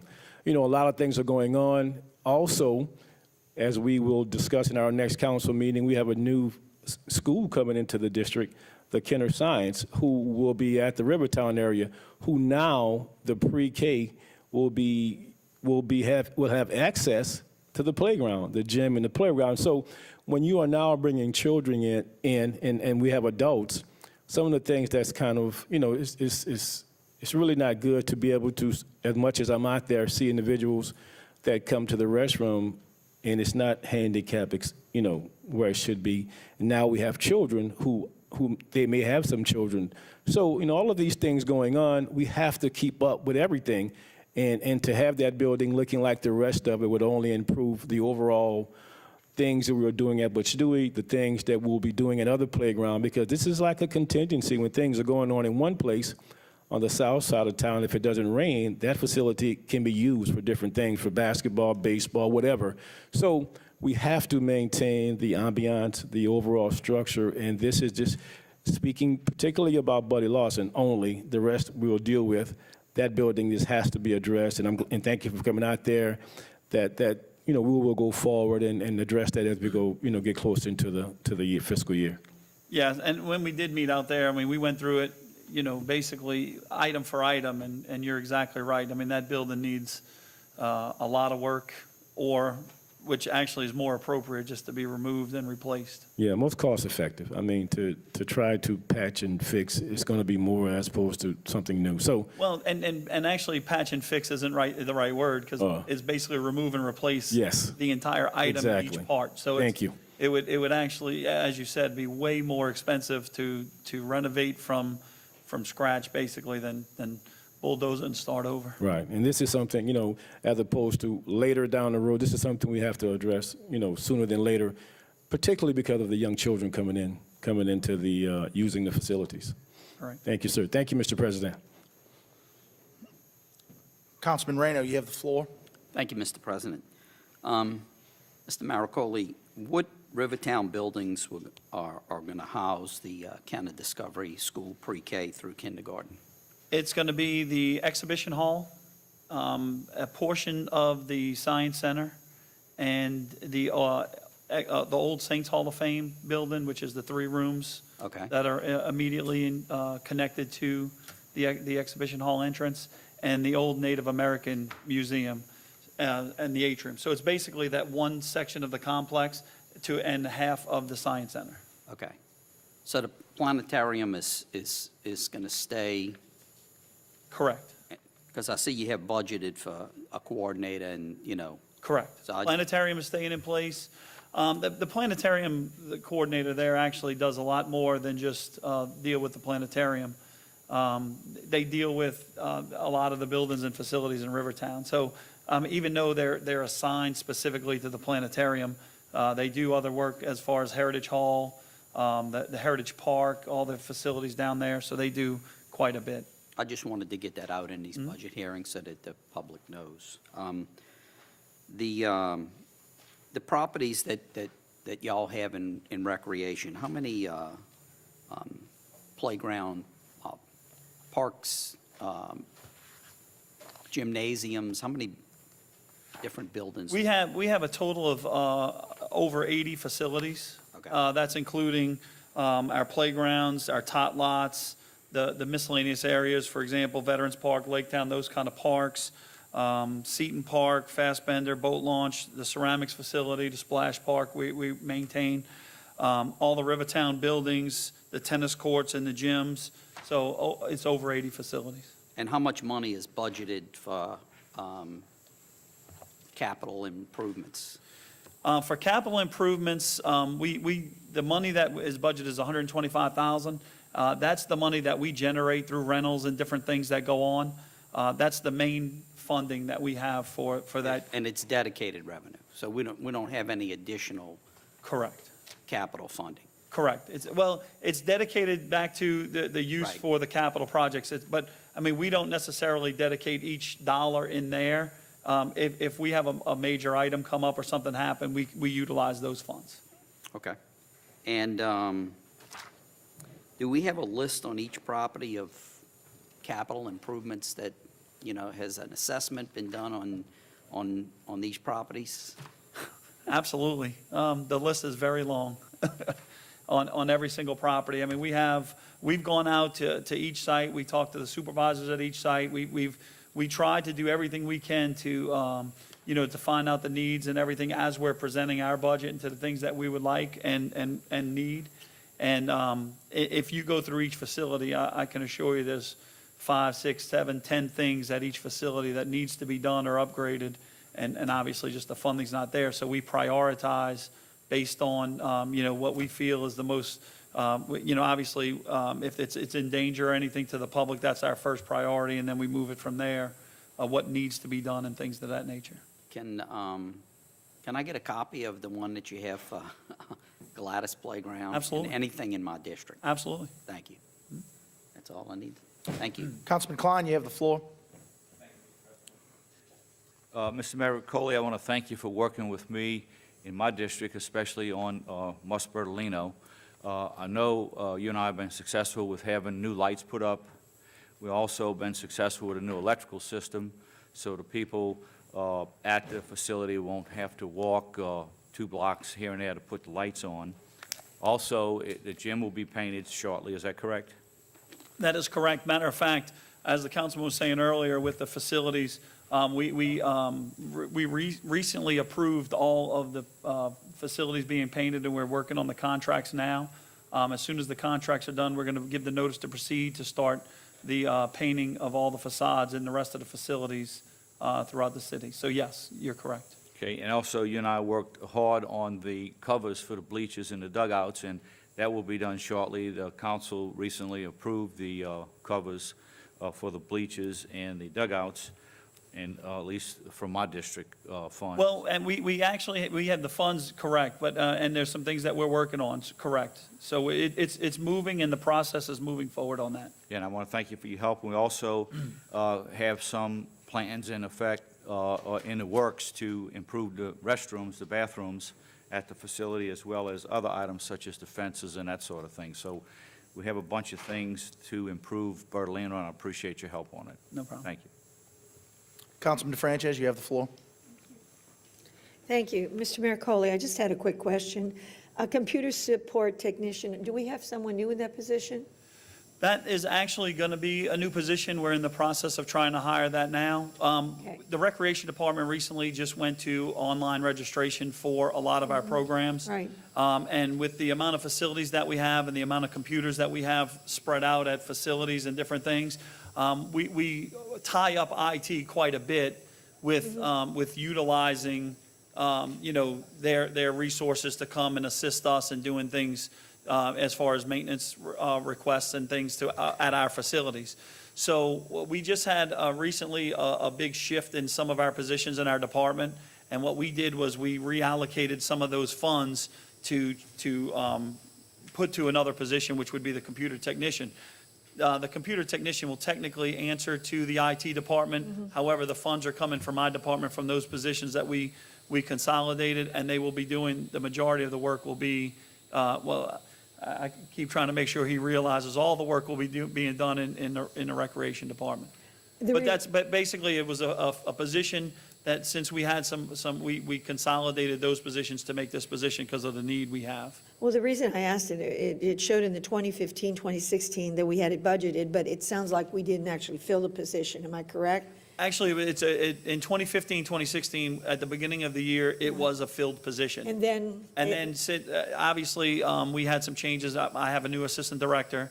That person moved, and then one of our supervisors moved into the leisure services manager position, and then one of our secretaries moved into the supervisor position for leisure services. So instead of replacing the secretary position, we felt we would get more use out of a computer support technician. So with the difference in funding of the other positions that were a little bit longer tenures, we took those funds and we reallocated it into one computer support technician position. So it's not any new funds. This is just reshifted reallocated and funds, that's why. rearranged in the budget we had from last year. So that's why the number's greater, I understand. Correct. But I was just curious, so technically, we had someone in that position who left, didn't replace it, but now have created someone who will be more answerable to IT rather than just to recreation. Correct. I mean, they will, Okay. I mean, we will. That's what I picked up from the way you said it. In recreation, we will advise the priority list. Right. But we will be working with the IT department to make sure that any training, anything that they need to know through the city, that they get that. But we believe that this position will be 100% utilized in the recreation department for the future. Because again, when we go with this online registration that we've gone to, our entire department will be now, we're looking to put computers at the facilities. So if somebody doesn't have a computer at their house, they can go to the facility and register. So, I mean, there's a lot of integration of technology that we're trying to do in our department, and that's the main reason for this. I just wanted to understand what the difference was, Right, and you correct. just explained it. Thank you. Mr. Maricoli, a couple questions. Looking at the line items for booster clubs and uniform and equipment, it appears to me that that's a fixed number. For booster clubs, it's $36,000. The uniforms and equipment is $48,000. I assume that's a fixed, it's an even $3,000 per, and then $4,000 per for the other line item. No? Yes and no. Okay. I mean, the Booster Club, obviously, that is a fixed number that was put in by ordinance, and that's all put together. And so that's allocated, and that's a fixed number. The equipment and, the uniform and equipment is more of a general Okay. for the city, our Well, All-Star tell me what program. that, tell me what uniforms and what is that? We purchase all-star equipment. We purchase, a lot of times, we'll purchase helmets and shoulder pads for football. We purchase large amounts of equipment when we catch different deals at the end of a season, and we'll. That's we'll send- baseballs, that's, That's baseballs, that's the footballs, the basketballs. That's just a variety of catcher's equipment, batting helmets okay. that we've That's not a done. per park allocation. That's All not a right. per park allocation, but the we Booster do Club try to is. utilize, we do try to utilize those funds to assist the Right. parks and the things, and equipment that they need. Now, Right. this also could be where you go into other types of equipment. I mean, they may need, Yeah. popcorn machine or this, understand. that, and the other, so. Yeah, but that's not, it's not specific. It's Correct. not X amount per park. Correct. Where the Booster Club, I mean, I know it's a little ticky-tack, it's not a huge line item, but I didn't think we had 12 functioning playgrounds anymore. So I was thinking 12 times 3, It's 4,000 per, 4,000, okay. right, There you so go. it's not, it's. Okay, it's- that makes sense then. Okay. And then I saw in your explanation in your letter, you talked about, you emphasized how bad the utility costs rose. What, are we talking electricity or? This is all utilities, this is electricity, this is, when we have heaters with the gas, those type of things. Was Water. there anything identifiable or? just- Actually, this is, when the fuel costs rose a few years back, these prices started to really skyrocket. And we never were able to increase that line item. So technically, we started a lot of our year I got you. in the hole because we knew that this was going to come in. Not just a specific. Correct. Typically, we're about $80,000 to $85,000 that we're usually over budget in that line item specifically. So what we try to do is we have to obviously not utilize all the funding in other line items to make sure that we can stay, in line with our budget and things to that nature. So this is going to be a tremendous help to allow us and afford us the opportunity to continue to work on things that we need to improve the facilities. Look, as the councilman said, you know, with the capital list, projects list, as I say, we talk to these people, but I can tell you, we have thousands of lines throughout all the facilities that we need to upgrade or to at least bring into some kind of standard. Also, with the new tournament hosting we've been doing the last month, can you give us a general idea of economically how that has shaken out, at least for the past month? And have you accounted for that at all in the budget proposed? Yeah, the first part of your question is how much did we, economically has this improved for us? With us starting the Butch Dewey Sports Academy and us actually hosting tournaments and different things, just in the first 4 or 5 tournaments, we've raised over $12,350 just from that time frame. So basically 1 month time frame. As far as, that's just in the rental cost. That's not including the concession cost, which we have now as well, which is another just short of $9,000 there. So we're over around $20,000 with these improvements for that. Now, in the past year, our line item for capital projects was budgeted at $100,000. With this increase in the things that we've seen, this year we've budgeted $125,000. So to answer your question, yes, we absolutely have realized that we're going to be able to generate revenue, and we're starting to realize the fruits of those decisions to make that into a sports academy. And now we ultimately have already started to budget that in this. So you added 25,000 specifically for that. From that academy. Correct. And based on our numbers, it looks like we should blow that 25 out the water, hopefully, right? Correct. And we're If we get a full 12 months of. Well, and you have to remember, though, also, full 12 months doesn't mean we're going to be able to rent that for 12 months, because right now, the benefit we've had is that this is baseball season, and this is the prime season where these tournaments are going on, week after week after week.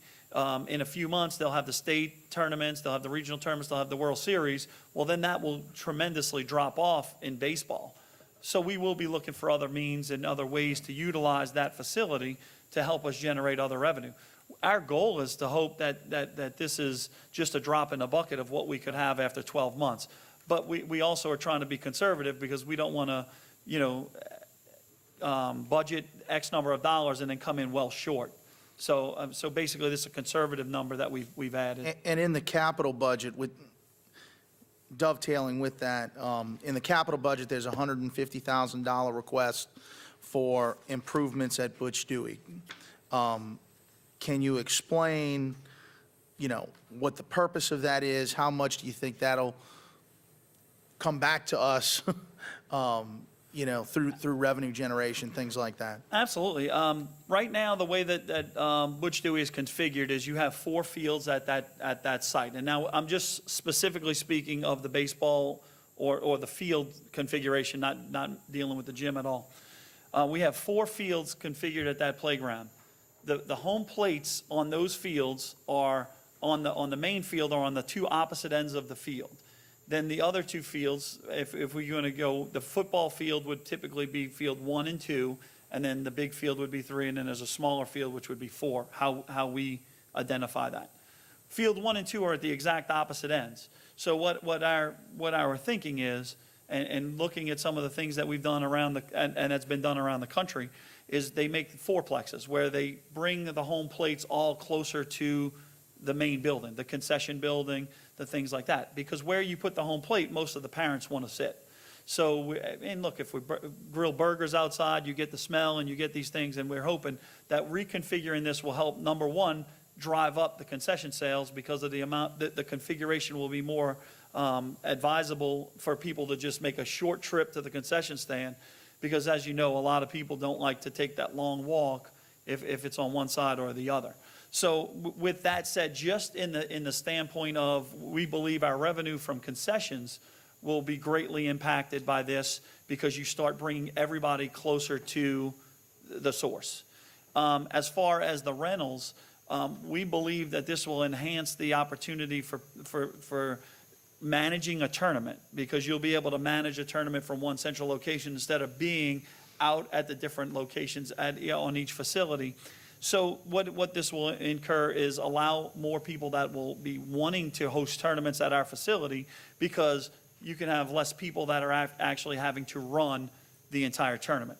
So in both cases, we believe that this will tremendously improve. And then, of course, with everything else, the aesthetics of that alone should really allow us to capitalize on the improved, where people want to be out there. People are going to, try to get out there to do, to utilize these facilities. So, Thank you.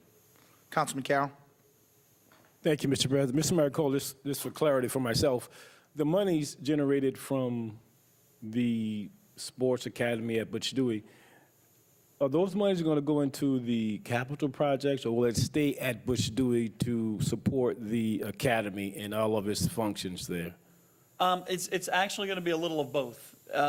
What we've done, and a lot of the things, we're basically going to have in our capital like a special area of where we're putting the funds, or our accounting will be where we're putting the funds that we generate from Butch Dewey. However, if as the need approaches, something comes up that we absolutely need to utilize those funds, we'll be able to. At other facilities? But the majority But of the it majority will be used for that facility. For that facility? Correct. Okay.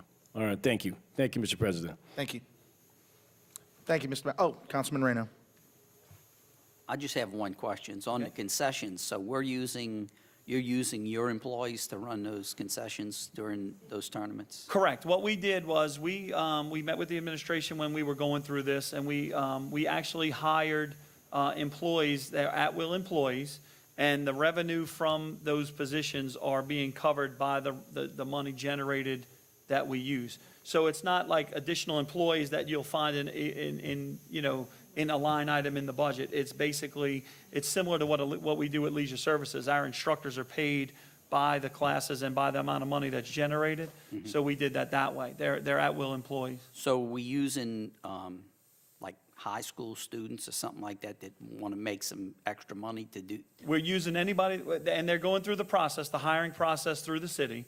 So anybody that's of age, we will take. Believe me, we're looking for, as many, I think we have 7 or 8 right now, and that's just a drop in the bucket of what we see down the road that we'll need to utilize if this continues to take off the way it is. Because I'm always getting requests at the council office about, does the city have any summer jobs or whatever?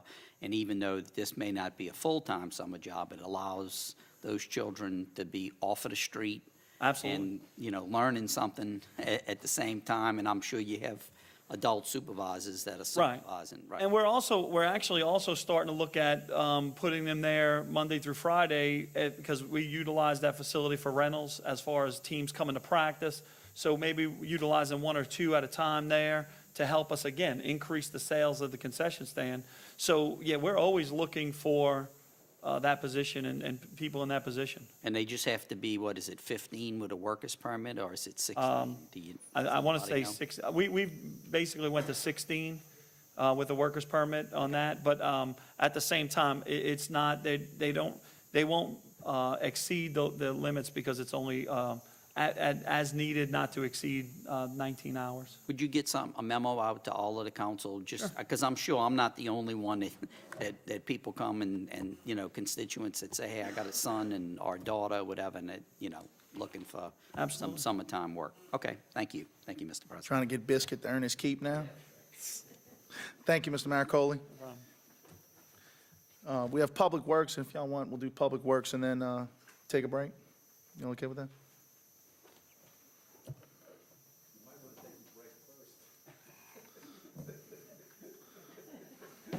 Y'all want to take a break first? Nah, Coach, not at all. Not at all.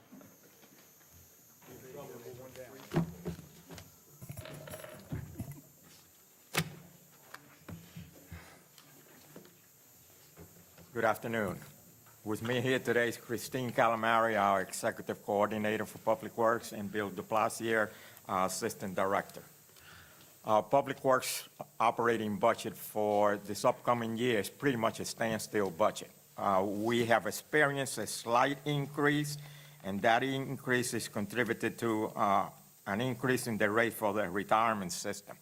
Okay, that's something that we had no control of it is just a mandate from the state. So therefore, our operating budget is pretty much the same. Our workforce over the years, it has been reduced. If I were to take you back to 2008 through 2010, we had an average of roughly 90 employees. We're down to 71, 72 right now. Our operating budget over the years has decreased. It's been steady over the last 4 or 5 years, but if I were to take you back to 2008 and 2010, it was roughly $5.4 million. We are roughly at about a 5.1 right now. We continue to bid projects. We continue to apply for grants. We have been very successful, over the last few years in securing state and federal funds for much-needed infrastructure projects. Having said that, I'm open to any questions that you may have. Councilman Reno, you have the floor. Thank you, Mr. President. Jose, in this current budget here, what do you have in capital for streets and drainage repairs in this budget? Because I couldn't find any, and we had spoke on the phone, but prior years, we've always had money budgeted for citywide infrastructure. For this coming operating budget, or capital budget, we have a line item that is called district-wide infrastructure maintenance and construction, okay? There's an appropriation, I think it's $156,211. With regards to your question, if you're referring to citywide streets and drainage improvements, no. No funds have been appropriated. However, the distribution of funds for the district-wide infrastructure maintenance and construction of $156,211 is higher than prior years, where the allocation was $146,000 or $145,000. But no allocation of funds was set aside for citywide streets and drainage improvement projects. And I understand that each district gets that funding. It comes from the treasure chest, from the casino boat, and I get that is district funding. I guess my only comment is that we've always, in the 4 years that I've been on this council, we've always had money in the capital budget for citywide infrastructure. You're correct. And if you get a hot summer and you get a couple of roadways that buckle, or you get a sinkhole like they had in New Orleans, it happens, and it happens all the time, and there's no money budgeted in here to cover those. You're correct. This particular year, no funds have been appropriated for citywide streets and drainage improvements, as in previous years. However, the allocation for district-wide infrastructure maintenance and construction is a little higher than the past 2 years. With regard to our capital budget, if you look at our capital budget in details, you're going to find that we have a lot of matching funds for state and federal projects.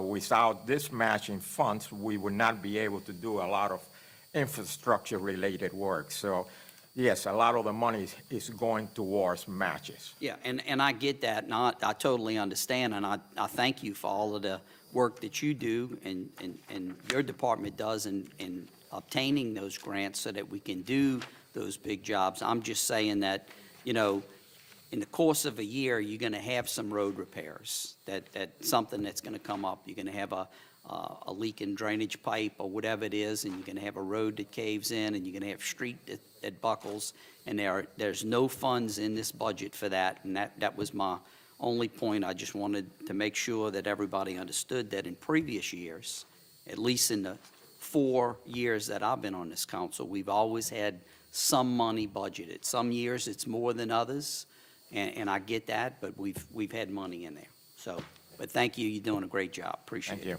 Thank you. Thank you, Mr. President. Councilman Carroll, you have the floor. Thank you, Mr. President. Mr. Gonzalez, thank you, Mr. Bill, and your assistants for coming today.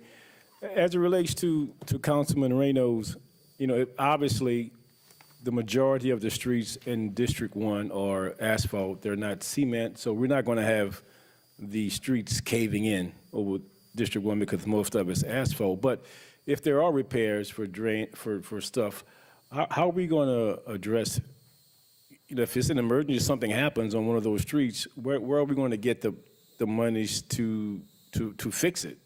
If we don't have a budget for it now, is it covered in the maintenance, like you said before, that portion is higher? Is it covered within that, or could be covered within that? If we were to have an emergency situation, I guess the fix will be from funds coming out of the district-wide infrastructure maintenance and construction. Okay, if that is not applicable due to the fact that the funds may or may not be there because a councilman may have used all those funds for this year and prior years, then we would have to look at our budget, okay, within our budget to be able to finance that emergency condition. Right, and something else that maybe is kind of unique, I'm going to guess it's kind of unique in District 1 is we have the Holiday Street that is used primarily, mostly in my opinion, by people from the airport, the taxi cab drivers and all that. It's a city street, but it's used by a lot of people. Also, I've been getting some calls lately from the people, businesses around the general aviation by the airport, that technically, I mean, really, those streets are just used by the companies back there. Is there any way for us as a city to see about getting some support from the airport? Because, I mean, they are using it, especially for general aviation. There's very few people that drive back there. If you're not going back there, these big trucks. The streets are in terrible conditions. Is there a way for us to try to allocate funds from the airport to help fix those streets? We sure can. Let's go back to Hollanday. Okay. We managed to, receive federal funds through FEMA, through the Flooded Streets Program, to total resurface Hollanday between the railroad tracks and Airline Drive. We are in the process of negotiating fees with a consultant that has been selected for that work. So Hollanday is being financed with 100% federal funds through the Flooded Streets Program. With regard to some of the other streets that you are mentioning, sure, we can approach, the airport. I don't know whether we will be successful or not, but yes, we can approach them. Yes, and first I want to, Mr. Bill has been keeping me up to speed about the Hollanday issue, just waiting for it. I know that it's there. Thank you guys for getting it. It's in a process. As far as the general aviation, I will be talking to Mr. Iftikhar as it relates to that, and maybe some of our legislatures say, listen, obviously it's in the city of Kenner, but these streets are being, used and beaten up by all of the businesses that relate directly to the airport. So you have to be able to support us in some kind of way. Just don't throw that cost on us, because our citizens very, very seldom, drive back there. So I would appreciate for you to use your networking skills, and I will talk to Ms. Iftikhar, myself, and people as it relates to the legislature to see if there is some monies available for us to fix those streets, because they are in bad shape. I will do so, and we do our best with the Yes. fundings that are available to maintain the streets that you're referring to. And we do spend a lot of time and effort and funds out there Yes, we trying do. to maintain those streets. Right. Okay, thank you, sir. Thank you, Mr. President. Mr. Quigley? I'd like to call everybody's attention to page 110 in the budget we submitted, and I think it answers the concerns that we're talking about. For one thing, the previous council, we had many, many budget cuts years ago, and we significantly cut the Public Works Department's budget. And back then, we agreed with the council members that we would take some capital money and put it into the operating budget and hire what's called construction workers. Well, since that time, we've restored, the budget's gotten better, and we've restored the money back to the capital. But with the regular budget, we've been continuing to hire these construction workers. So all of those construction workers are cement finishers. And you may also notice there's paving supplies of $140,000, the departmental supplies, $50,000. Plus you have all of those workers. And like I said, we restored those workers back to the budget because of exactly what your concern is right now. So I just want to make a point that, we're not going into the next year with no thought of repairing streets or anything like that. We have workers assigned, we do have a budget specifically for streets. So, obviously, if something catastrophic happened, Councilman Reno referred to the Cinco de Mayo, or the Cinco de Mayo in the city of New Orleans. Obviously, if something catastrophic would happen, like anything else, if, as Kathleen Turner was talking about today, about the chiller, well, we don't have anything in the budget right now for the chillers. I mean, right now, we're struggling to finish the ADA repairs that we're talking about. But if one of the chillers went out, we'd have to react to it.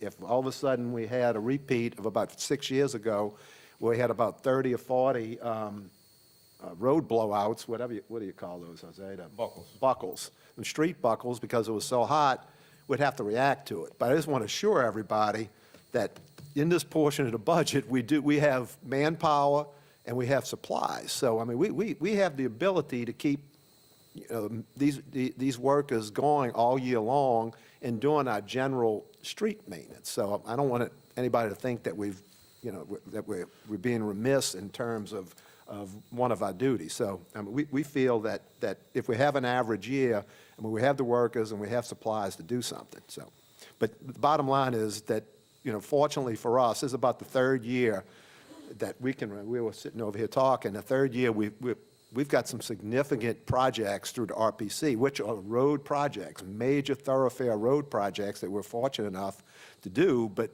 going with that, you got to put up your 20%. And I think that's a deal you just can't refuse. So we're very fortunate again this year and I got to credit Jose, he's got very good relationships with Walter Brooks and the DOTD. And we've been real fortunate that we continue to get these major road projects, and we're spending our capital money on that. So it's not like we're not addressing roads in the city of Kenner. And I can speak for District 5 and say, when I look even long before I was a councilman, going back 7 or 8 years, the average cost for street buckle repairs has been roughly $40,000 to $50,000 out of the District 5 infrastructure account, straight from those funds. So I know that, and I've authorized that payment as well. So from my vantage point, I recognize that's got to be prepared for that from my vantage point. Councilman Klein, you have the floor. Mr. Gonzalez, I want to thank you and the Public Works Department for all of the issues you addressed in my district, the streets, the lights, the curbs, the drainage issues in my street. So I appreciate that, and I look forward to working with you and the Public Works Department the next year. So thank you very much. Thank you. Thank you, Councilman. Councilman Reno, excuse me. You have the floor again. And thanks for clearing it up, Mr. Quigley. I didn't mean to let people assume that there were no monies at all. The monies that you're talking about are the same monies that were in last year's budget and the year before. I'm just making a point that in the capital budget, we also had additional monies for citywide. And like I said before, I mean, Mr. Gonzalez has gotten us a lot of grants, and we do have money in there, and the money's in there is for those matching grants. But this is the first year since I've been on this council that we didn't have an additional line item for citywide, capital. So, I mean, I just wanted to make that point clear. Oh, no, I just wanted to clarify, I just wanted to make sure that we had a good discussion about it. I agree with you 100% that's true. But I just wanted to, for those that are watching, realize that, we do still have our normal amount that was sort of like just lanyard. But, having said that, when we did submit the capital budget, there's some extraordinary things that have come up this year that, we felt like we just had to put. Believe me, we had a lot of struggle in even getting to that point. So we love to put that in there, but, we feel like we have a very prudent, very responsible submission for the capital budget also, things that are just completely necessary. And, it's one of the things that maybe fell by the wayside. But again, you're correct, but I just wanted to make sure that the public knows that that was something we were able to do. that this year our extra is going to be concentrated, more so probably in sewer type stuff. You're going to notice that we just have some equipment that's just costing us an arm and a leg. One of the big things is that for sewerage, we're spending $300,000 for like a boom truck, I believe it is. Right now, we're renting it, and part of our reason why the sewer budget is so high is because we keep on renting these trucks.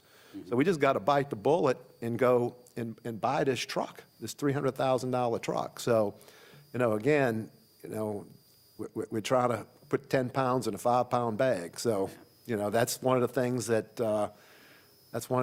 we love to put in there, but, it's just wasn't in the cards this year, hopefully. But of course, at the end of it's up to y'all at the end of the day, but we feel that, we can justify everything that we've put in both in this budget and the capital budget. Well, with Sinkhole de Mayo, I just wanted to make sure that it was clear, because, people talk about that. And and they say, well, wait, y'all approved this budget last year, the year before, you had additional monies for citywide capital, and now you've taken it all out, and New Orleans just had a couple. I'm not saying we're going to have any. I don't know what we're going to have. But, it was in previous budgets, and it's not in there now. It's a good thing we have Duke. You always make sure that we keep that substantial fund balance for them rainy days. Yeah, well, You hear that, Akeem?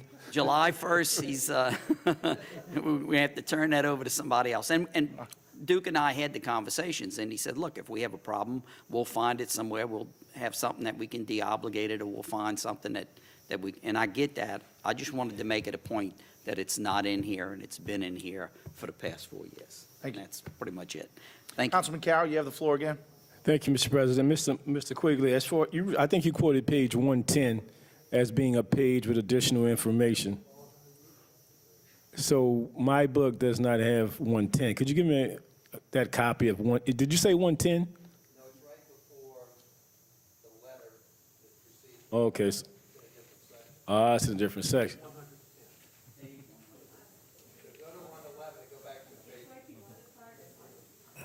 Okay. Yeah, I'm looking at it right now. Does it have a page number on it? 110. 110? Okay, I'll have to find it. Okay, thank you. Thank you, Mr. Quigley. Councilman DeFrances, you have the floor. Thank you, Council President. There have been some projects throughout the city that you and I have worked very hard together on, and I'm going to mention that one of the things I think that is absolutely phenomenal about our Public Works Department is the number of grants that you, Mr. Gonzalez, and your staff have been able to get so that we can do the projects that otherwise would have been impossible for us to do in this city. Without those matching funds, we couldn't have afforded half the projects we've done. And so I just wanted to point that out to the public, that that's the reason why we've been able to do so much with so little, thanks to the hard work of your department. So I wanted to say thank you. And thank you, Bill, for coming out the other day with me. And Christine. And Christine, she knows I think the world of her. So as I said, the whole department needs a kudo. Thank you, I appreciate that. Thank you. See no further questions. Thank you, Public Works. We'll take a 5-minute or less break. After the break, we'll proceed with sanitation, fleet management, sewage, code enforcement.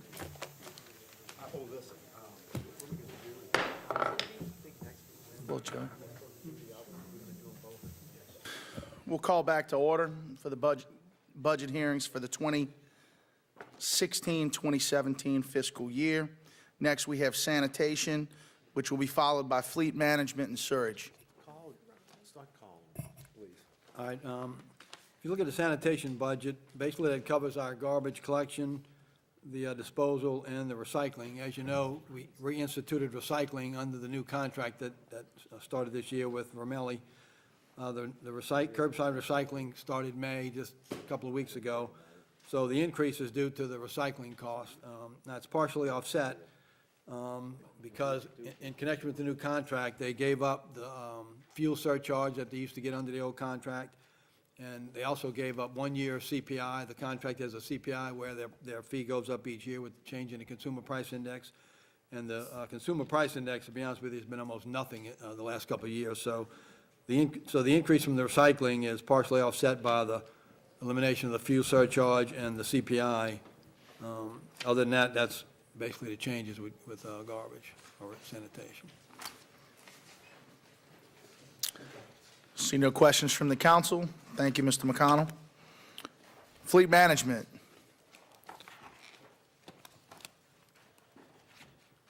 You could pass that momentarily. That's fine. Surge. All right, we do have Joanne here from Veolia. I'm going to just give you a brief recap of the financial side, then if you have any questions on the operation, you can ask Joanne. But as you know, the current year was the first year under the new contract with Veolia. The old contract that we had last year, they got paid a fixed fee, basically to operate the system, and whatever it cost, they got that fixed fee. Under the new contract, which started during the current year and continues to next year, is they get a management fee to operate the system, and they get reimbursed for what the actual costs are. For all the employees and the repairs and all that, they get reimbursed for what the actual costs are. So you'll see that the operating expenses of the system have gone down significantly on the new contract. This year we had, about 4.6 million budgeted.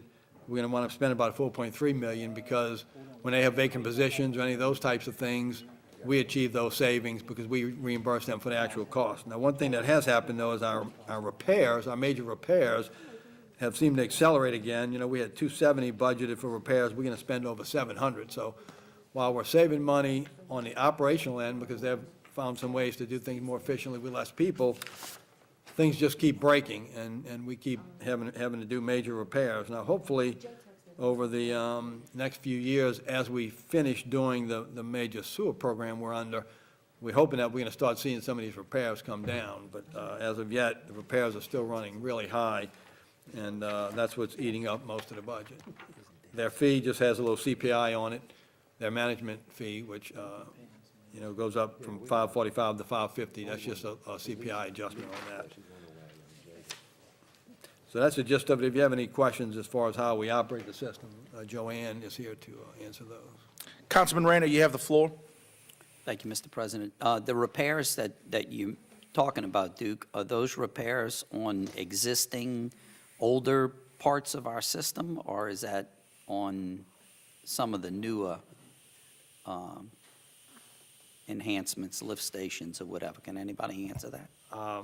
That's on the existing older equipment. Okay. I mean, of the 650,000 of the over 5,000 of the capital expenditures, there was 110,000 approximately for the new roof for the solids handling building that had deteriorated. That was built in 1995. There was also, we bought 3 belt presses to replace the existing one that's 20 years old and the other one that is 10 years old. So those were a high cost. Okay. Those were 60,000.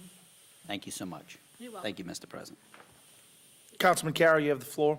Thank you, Mr. President. Duke, as far as the length of the last contract that we signed, what are the terms for 4.5 years. 4.5 years? Okay, thank you, sir. Thank you, Mr. President. See no further questions. Thank you, Mr. McConnell. Let's go with, what's that? We'll just move.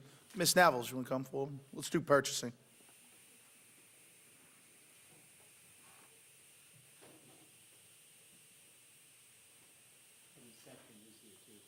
Yeah, I know. Figured ladies first. You're a gentleman and a scholar there.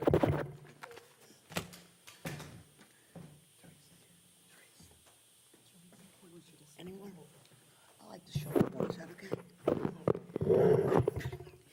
Hi, good afternoon, Councilman. First of all, I'd like to introduce y'all to my assistant, Susan Ferran. Mickey Lloyd has gone on to become a physical therapist. So you'll all have a copy of my memo, and basically my budget has increased a little, and it's due to the retirement and the fact that I had a couple of employees that retired that did not have hospitalization, and now I have new employees, and they are on the hospitalization plan. Basically, that's it. If you have any questions for me. Councilman Carroll, you have the floor. Thank you, Mr. President. Ms. Gibbons, I just want to say that all the time that my office calls your department, you guys are always helpful, real helpful, and answer every question that we had. I appreciate that. And just to ask for your new assistant, is she from within your department, or she's new as in new? She was in Public Works and was promoted to Assistant Director of Purchasing. And your last name again, I didn't get it. Ms. Ferran. Ms. Ferran. Ferran. Mhm. Okay, my old baseball coach at Bountiful, Ray Ferran. Ray Ferran. Yes, so. No relation. No relations. No, related to the home builders. Okay. Well, welcome aboard. Thank Look forward to working with you. Thank you, Mr. President. All right. Thank y'all. Thank you.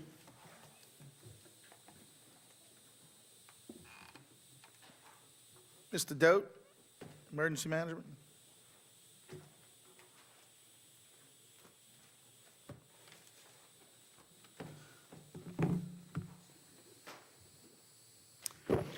Good afternoon. I'm pleased to submit to you for your approval the 2016-2017 proposed budget for the newly created Emergency Management Department.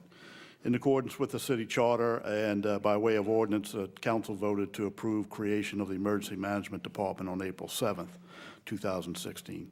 Creation of this new department builds upon the administration's increased investment in and successes realized in emergency management.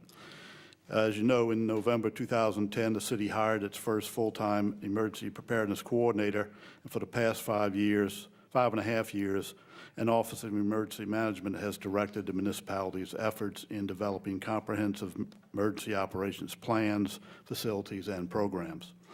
In addition to improving our ability as a municipality to respond to natural and man-made disasters, the Office of Emergency Management has also proven successful in securing some significant funding to fortify critical infrastructure as well as acquire specialized equipment. With the creation of this new department, a permanent department, the city will be able to provide more efficient and effective services to the citizens of Kenner in a form of continuity of government and continuity of operations during times of disaster. This new department demonstrates the municipality's formal, consistent, and continual commitment to and promotion of nationally accepted best practices and ensures our involvement in worthy initiatives promoted by our state and federal partners. Development of a budget associated with this new department will provide for more accountability and transparency in municipal operations, preparedness, and disaster-related operations, providing for better oversight and tracking of projects and expenditures. This budget provides for continuation of the programs that were started by the Office of Emergency Management, which ensures our comprehensive emergency management planning, training, and operational support across all of our municipal departments. We will continue our close collaboration with our parish, state, and federal response partners, as well as Energy, New Orleans International Airport, and the Port of South Louisiana to ensure efficient use of our local resources in response to any disaster. This budget also reflects funds to operate an emergency operations center, which is capable of being activated on a 24/7 basis to coordinate and support our police, fire, and municipal departments, as well as other regional first responders. Including in the facility is an emergency housing unit, which is utilized to safely quarter our first responders during natural disasters and other crises. Funding is also dedicated to support specialized and redundant communications capabilities that are essential to our effective emergency operations. Should you have any questions concerning proposed budget for this department, please advise me. Mr. Dodd, I just wanted to confirm, this is the first year that we have emergency management as its separate departmental budget. And maybe this is a Duke/Doug Dote question. But I wanted to confirm that all of the expenditures in this department now are the same as they were last year and in previous years, albeit included within another department.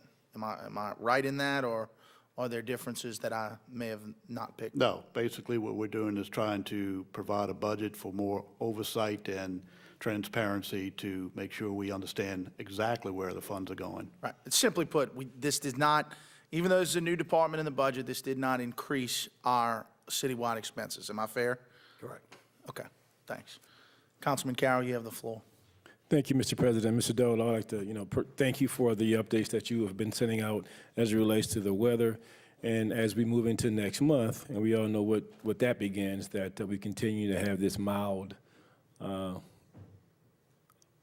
things going on within us in the state of Louisiana and just the country. So we look forward to your support. Also, this is kind of indirectly related to what Mr. Quigley said, that the governor signed off. What was the dollar amount of that grant that was signed off on?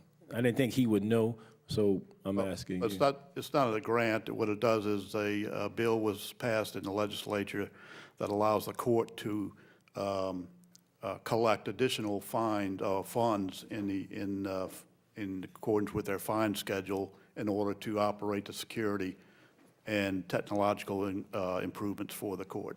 So will it be increasing already fines and fees or adding additional fees? It will be adding an additional fee beginning August 1st that will help support the security and technology for the court. Right, and I know this is all of a sudden, but any projections about how much money are we talking about? Estimates are $200,000 and more or more.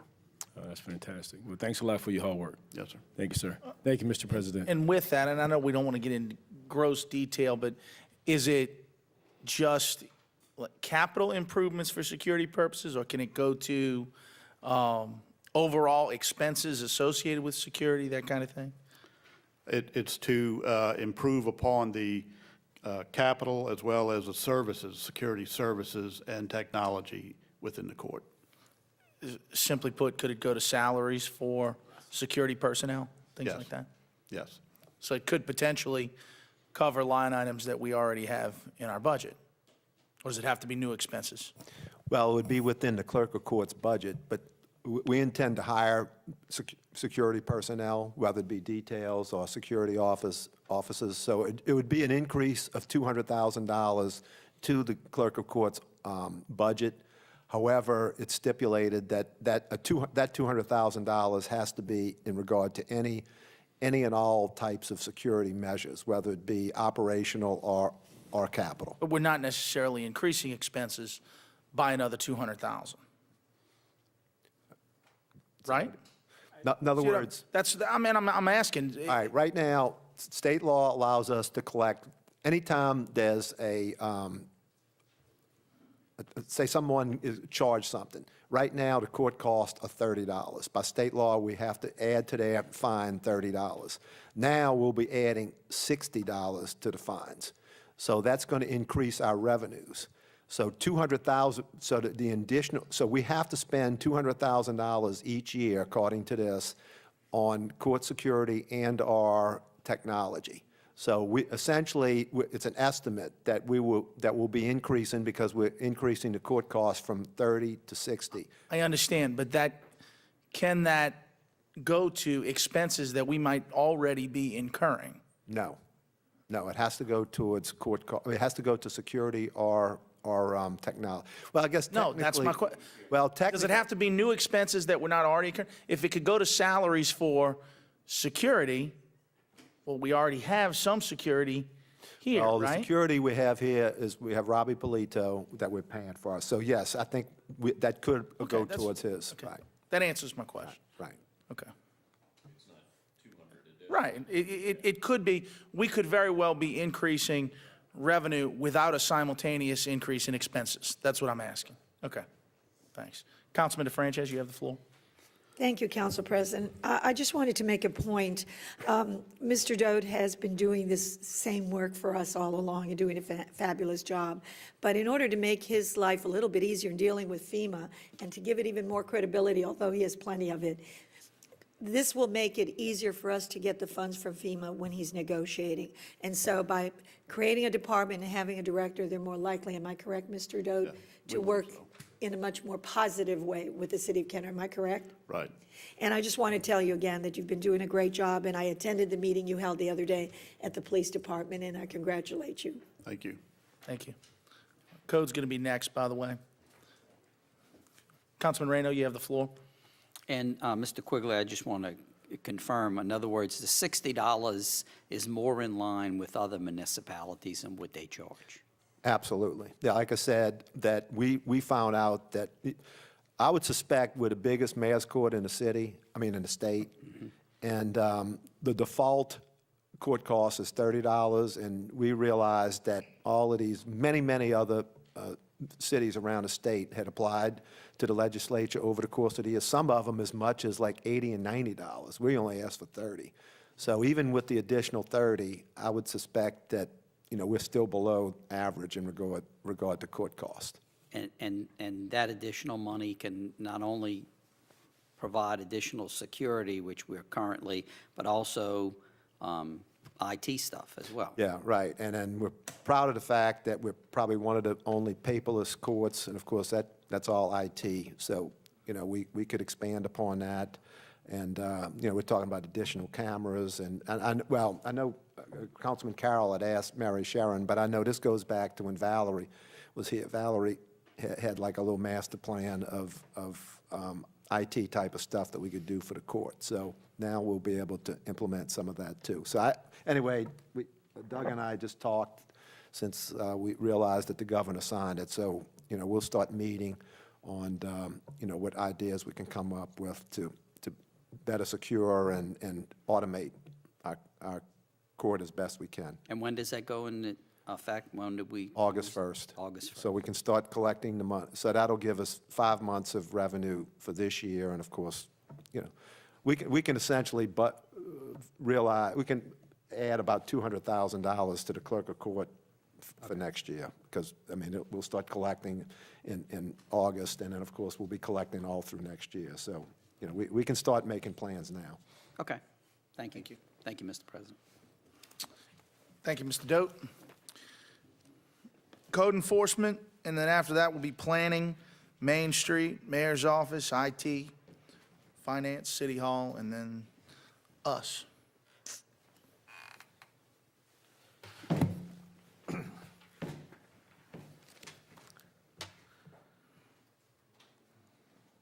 Go ahead, Mr. Dote.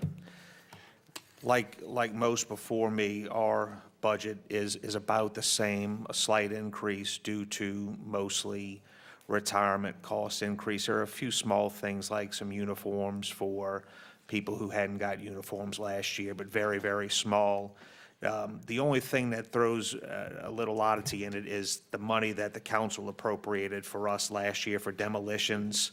If you add that in there, it looks like we have a decrease because that hasn't been given to us again for next year. But if you ignore that, then the budget is a slight increase based on those basic things like everybody else.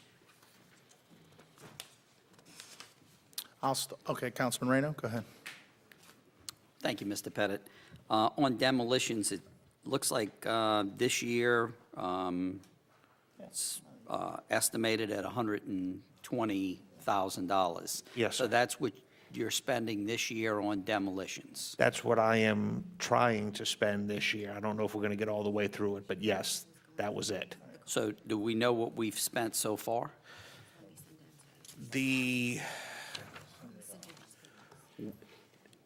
I don't have the most recent budget, but I believe we are at about 55 at the last one, so we're a little bit above that. And we have multiple demolitions about to occur or coming soon. Okay, and maybe this question is for Mr. McConnell. Are we collecting some of these? I know we're doing the demolition and leaning the properties, so on the collection side? Not getting many of them, I can tell you that. We put liens on the property, and just like with the weeds, and attach it to the property tax, but on these delinquent properties, nobody's paying. So we got liens out there. Eventually, we're going to get money when someone does something with these properties. We're going to eventually get some money, but they're not coming and paying us. And even on older, maybe demolitions that occurred 5 years ago or something, are we collecting? We're getting some money. It's not a lot, but we're getting, eventually somebody's got to pay us because we put a lien on there and attach it to the property tax bill. So eventually, when someone puts that property back in and the use, we're going to get paid, but And does any of that money that we're being paid back on these liens, that just goes back in the general fund? yeah, it's a budgeted revenue for the general fund, that we use to cover these costs. So could we dedicate any money that we're getting, like, let's say 5 years ago, we did a demolition, and now we're finally getting paid? Can we dedicate those funds back to demolition? Because every year, the council is using monies that are in a position that's unfilled in order to offset his demolition budget. And I'm just trying to look at how can we fix this in the future to, so that, because at some point, maybe that position will be filled, and then they won't have that money. And with a $50,000 budget for this upcoming budget, and he's already spent more than that, then he's it's underfunded for that. Well, I think he's hoping that y'all allocate that money back to him again. I get that, Yes, but we're yes, doing I that am. year after year, and at some point, that may not happen. You're not going to give him the money anymore? I'm not saying, I'm saying at some point, it may not happen. We could certainly dedicate the money we collect, but we're not collecting anything right now. We're hardly getting anything. The liens are just sitting out there is what's happening. Eventually, somebody's going to do something with that property, and we're going to get the money. Actually, sometimes you don't get any of the money, because what happens if nobody does anything with the property for a long period of time, it goes to an adjudicated sale, and we get pennies on a dollar. So the liens out there, we may or may not get our money, actually, depending on what happens to the property, because usually these properties, the liens and everything on them are worth way more than what the property's worth. Yeah, the auction doesn't take enough money to cover the liens. I'd Most like, of these ones that get demolished have a ton of weed liens on them besides that. And the reason they get demolished is because they have liens way more than what they're worth, so the owner's not gonna do anything with it. He's not gonna be able to do anything with the property if way more is owned on it than what it's worth. He can't sell it for more than what is owed on it. if you could get the information to me as to what we've collected in this fiscal year, on liens, whether it be this year's liens or last year or the year before, if you took the money in this fiscal year, I'd like to know how much revenue that is. We'll do that. Okay. Thank you. Thank you, Mr. President. Councilman Carroll?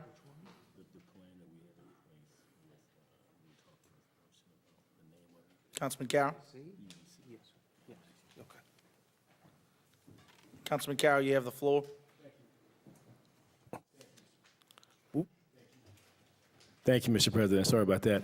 Mr. Pettit, thanks for coming today. We appreciate that, and thanks for the ongoing questions that are going on throughout District 1.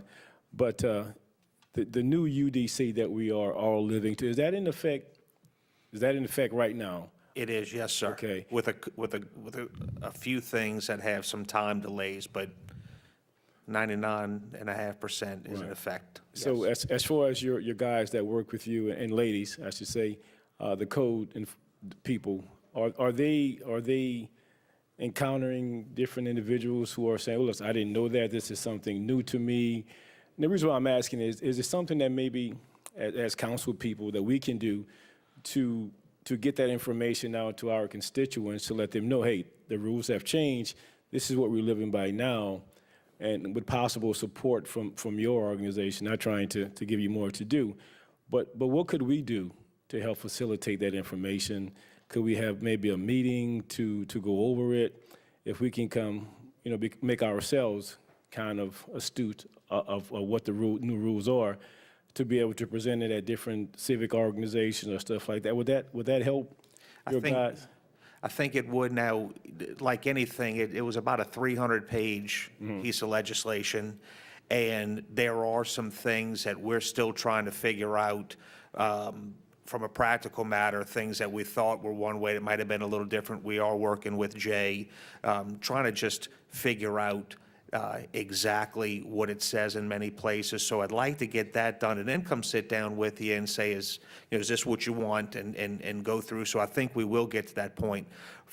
The boats is probably the biggest thing that people are going to be upset about, but that doesn't actually go into effect for a year from the beginning. But good things like parking on the grass in the front yard, we're already starting to work on those things, and nobody really, they gripe, but that's not a real source of contention, because I don't think anybody can argue against that. Right. So most things are pretty easy, but we definitely will be coming to y'all as a whole. Once we figure out all the little nooks and crannies in this legislation and see if it's exactly what it was supposed to be, and if it's not, see how we can fix it.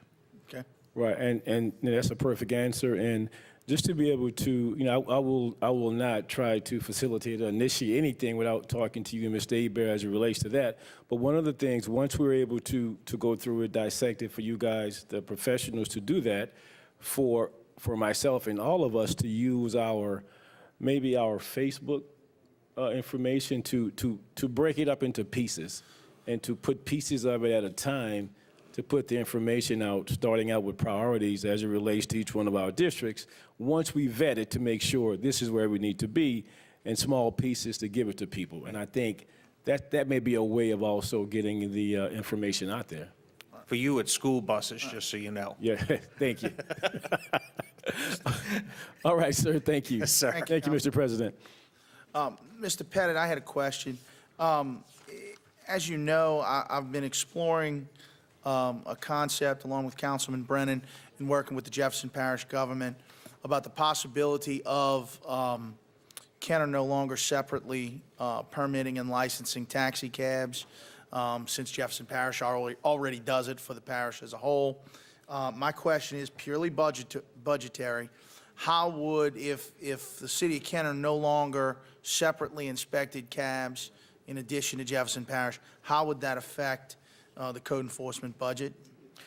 I think at a minimum, it would be a push, if not upside down. I've had a good conversation with Mr. Kenneth, who is the supervisor in brake tags, and he can't put an absolute specific percentage on how much time he and Mike, his assistant, do into it.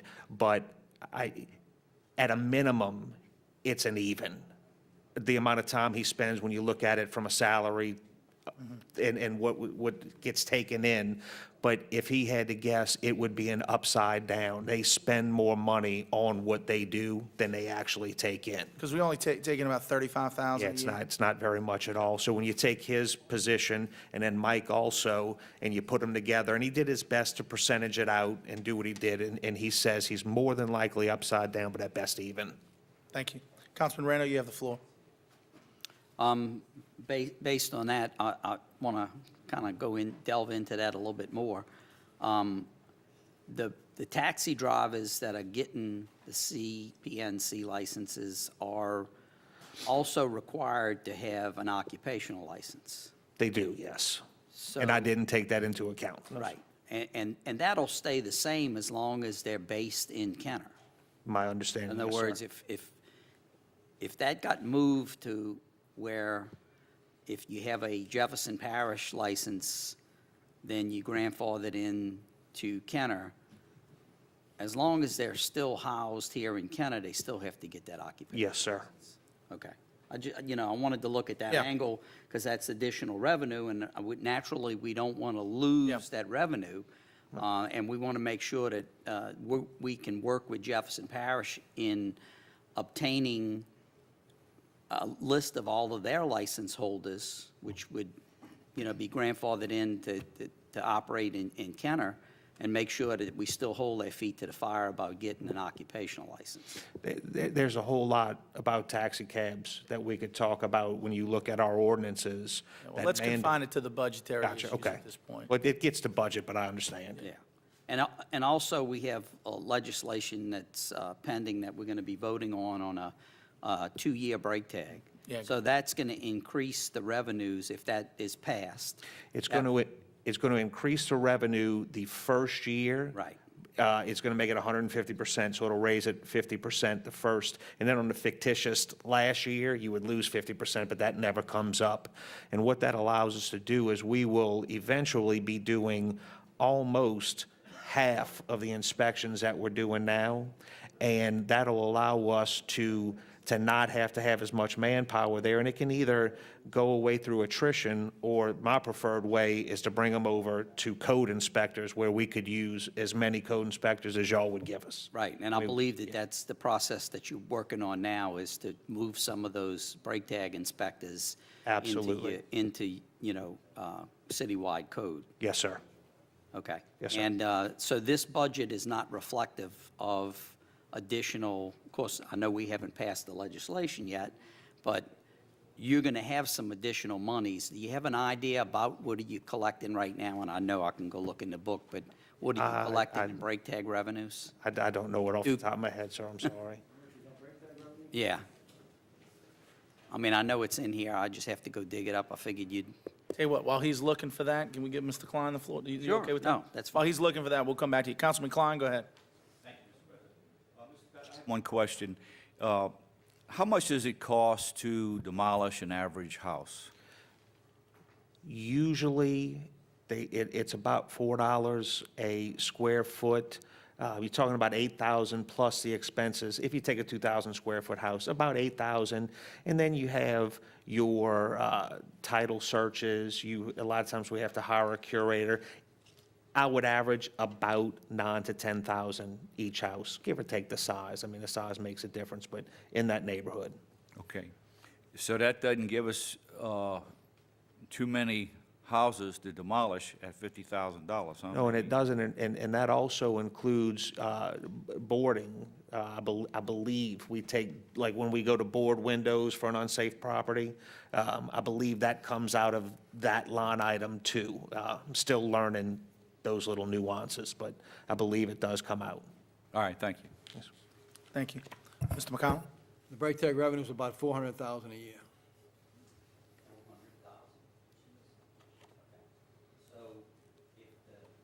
break tag passes, then he's going to have a substantial increase in revenues. The first year would be For 1 year. 200,000.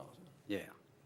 Okay, I'm just, because y'all asked about the, we're going to transfer that $70,000 from the council office to code, and I want to make sure that if we transfer that, and then he's still got a $200,000, I know it's going to straighten out eventually, but 1 year, you're going to have a windfall.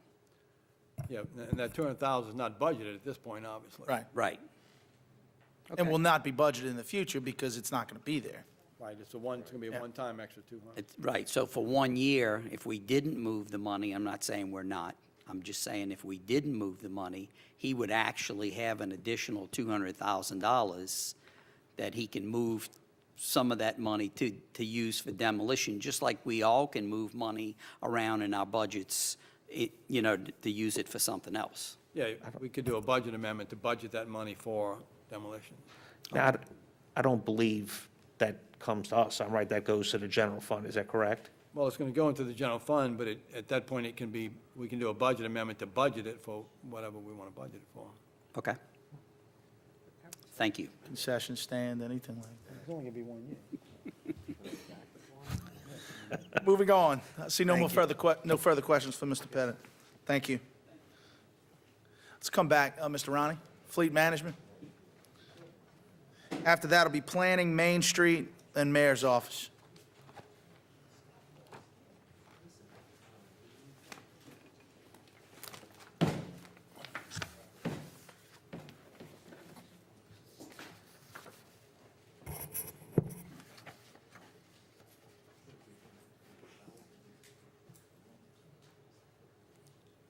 You ready? We ready? Okay. Fleet management is a fiscally sound running department. No changes other than we gonna have an increase because of retirement and almost $7,000. My budget's basically still the same. Still need the same things, trucks and equipment. Everything else is status quo. Councilman Reno, you have the floor. Thank you, Mr. President. Ronnie, how many vehicles do we have in our fleet? Approximately 174 vehicles. That's trucks, that's not including lawnmowers and stuff like that. And what's the approximate age and mileage of the oldest vehicle that we have in our fleet? 1974 and about 300,000 miles. 1974? Uh-huh. And what type of vehicle is that? It's a Ford pickup truck used at the playgrounds. And what is the approximate age and mileage of our newest vehicle in the fleet? Well, we just bought a pickup truck about 9 months ago, and it's got approximately 11,000 miles on it. So would it go to say that the majority of our fleet is, Prehistoric. yeah, pretty old? And do you have an idea of how many vehicles are under warranty? Is it just one new truck, or? Approximately maybe 7 vehicles are still under warranty. And in our current budget year, how many of those vehicles have we replaced engines and transmissions, anything on? Do you have an idea? We normally average about 2 to 3 motors a year. Transmissions about 6 on the ones that are worth fixing. Yeah. And all of those are older vehicles, though? Yes, sir. So everything in our fleet is pretty Yes. aged. Okay, that pretty much answers my question. Thank you. Councilman Carroll, you have the floor. Thank you, Mr. President, and thanks again, sir, for coming today. For the most part, when people hear fleet management, they think of cars or trucks that, we use to go around the city or possibly go out of town. But, Mr. Ryan, if you could actually say, besides that, you guys are the mechanics. Yes, sir. We fix. For an understatement, could you tell us, so people get a better feel for what your department does? Yes, I have 7 employees, including me and my department. We handle all the oil changes for the city. We do some of the oil changes for the fire department. Any maintenance that's done on the vehicles, we handle it in-house, unless it's something like a motor that we have to buy the motor out, and some of the times we'll even install the new motors into the vehicles. Most of the work that's done on those vehicles is done by 4 people. Well, 3 people and my shop foreman. Yes, and that's, that's always a conversation when we speak with people as it relates to fleet management. That part of the conversation, you have to force it into the conversation because they don't look at it from the labor-intensive standpoint of the individuals that we have. And, the guys do a fantastic job just to be able to stay trained and to stay up on all of the new technologies that we're doing, as opposed to trying to rent stuff. And if we did, that would just blow your budget out of the sky. Yes. If you had to do that. That's why I call my guys miracle workers. Okay. Well, thanks again. I just wanted everybody to get a good feel, the public, for not just the cars, but the maintenance that goes into maintaining the cars. And it's already been established that they are, to use your word, prehistoric. So, and at some point, we're going to have to start looking at that. If it's just one vehicle a year, to start adding into what we have already. Yes, anything would help at this stage. Thank you, sir. Thank you, Mr. President. Councilman Franchise. Thank you, Council President. Mr. Venturella, one of the things that I think we needed to point out is how much money is really saved. If we had to go do all the oil changes and outsource them and all the other things that you do, it would cost the city so much more money than we now pay by having, your department. And I don't think people realize that somehow. And I know I've been over there many times, and I can tell you that those men take pride in what they do. And I remember one gentleman one time showing me an old truck that he was absolutely amazed that he was able to repair. And he was so proud of it, he wanted me to come over and look at it and show me what he had done. And so they take a real pride in the work they do. And I think that's a real compliment to that department. Yes, ma'am. And again, we need to have some capital for that department as well, that Councilman Carroll just mentioned, and be able to replace some of those trucks. To have one from 1974 is almost unbelievable that it's still running. So thank you for all the hard work you and your men do. Thank you. Thank you, Mr. Vitellaro. Thank y'all. Y'all have a great day. Planning Department, then Main Street, Mayor's Office, IT, Finance, City Attorney. Councilman, can I say one thing quick before you do that? I didn't realize I do have that information with me.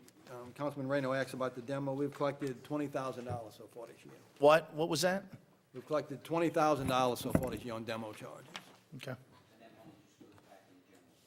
Yes, we didn't budget anything because you never know if you're going to get anything. So it's 20,000 we've collected that wasn't budgeted, that just goes into the general fund at this point. Ready to go? Hey, Bear, go ahead. Good afternoon, everybody. Our department's proposed budget is approximately $6,000 above the current fiscal year's budget. That is reflective of the increase in retirement for staff. Now, currently, our department is about $40,000 below our current budget. Now, that comes with some costs and some benefits. The benefits is that we're saving the city some money, but at the same time, that has been a strain on our department staff because for the most part, we've been understaffed this current fiscal year. About 3 weeks ago, we finally became a full staff once again. Now, with that being said, I am proposing some minor organizational changes with our department. I'm not going to budget the part-time assistant planner. I've got 2 right now, and I think that we can manage and work with the 2 that I have. Also, what I am proposing to do is to eliminate the landscape plan review position and budget for an assistant director's position. Now, the assistant director's position I have not budgeted since 2012. But we're at a point in our department where I do need somebody to fall back on if I'm not in the office. So that's basically what we're proposing to do, and I'll be happy to answer any questions that you guys may have. Councilman Carroll, you have the floor. Thank you, Mr. President. Mr. Aber, thanks again for showing up today. And as you stated that your plan is to eliminate the landscape planner reviewer. The responsibilities for this individual, will it be taken up by the assistant director? Because, whenever we have these new buildings, they are forced to make sure we keep up with the, beautification of the city, landscaping. So how will that be addressed? You are absolutely correct. We're going to transition those responsibilities to the assistant director's position. I am hoping to have Scott Bruce, our current landscape plan reviewer, transition to the assistant director's position.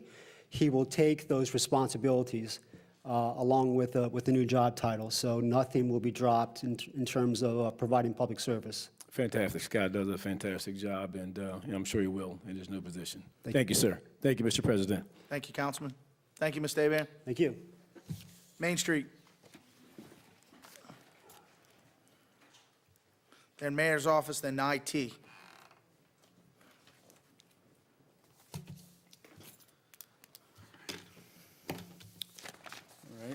Good afternoon. So, as you know, my budget's kind of separated off. I cut 10% out from last year's budget from 2014, 2015. The reductions we made were for program startup consultation. That line item is included in there for our current Rivertown Main Street Executive Board. The services that the state had previously offered, they're currently not in the position to be able to offer those services, so we've kind of cut it out and put it for further review. And also the group training services as well, is that we're hoping to hear back from the state whether they can receive some more funding later on down the line to where they'll be able to actually come and participate in Kenner and provide that to us. Also cut a little bit out of advertising as well. Councilman Carroll, you have the floor. Thank you, Mr. President, and thanks again, sir, for coming. As everyone knows, the Main Street program is, for the most part, stationed, for lack of a better word, in the Rivertown area. We have a new administration, new governor. Not to go into a lot of details, but how are we fitting in with our plans to improve and to elevate the Main Street program, in your opinion? Currently, what we're seeing, from the state level right now, is that there was a proposal for a 30% budget reduction within the Office of Cultural Development, which would essentially had cut the Main Street program out. and disqualified us from a lot of National Park Service grants, which is partnered with the National Main Street Center. I think they've kind of cured that budgetary problem at the state level.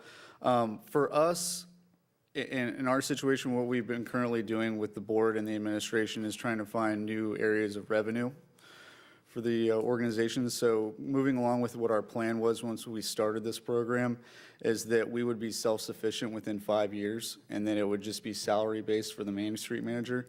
Currently, what we're proposing for possible additional sources of revenue is sponsorship of possible advertising within the Science Center courtyard, and also through public art, raising funds through our partnerships with local artists to sell off local paintings, murals, and such, to where we can actually have some program funding to do things inside of Rivertown.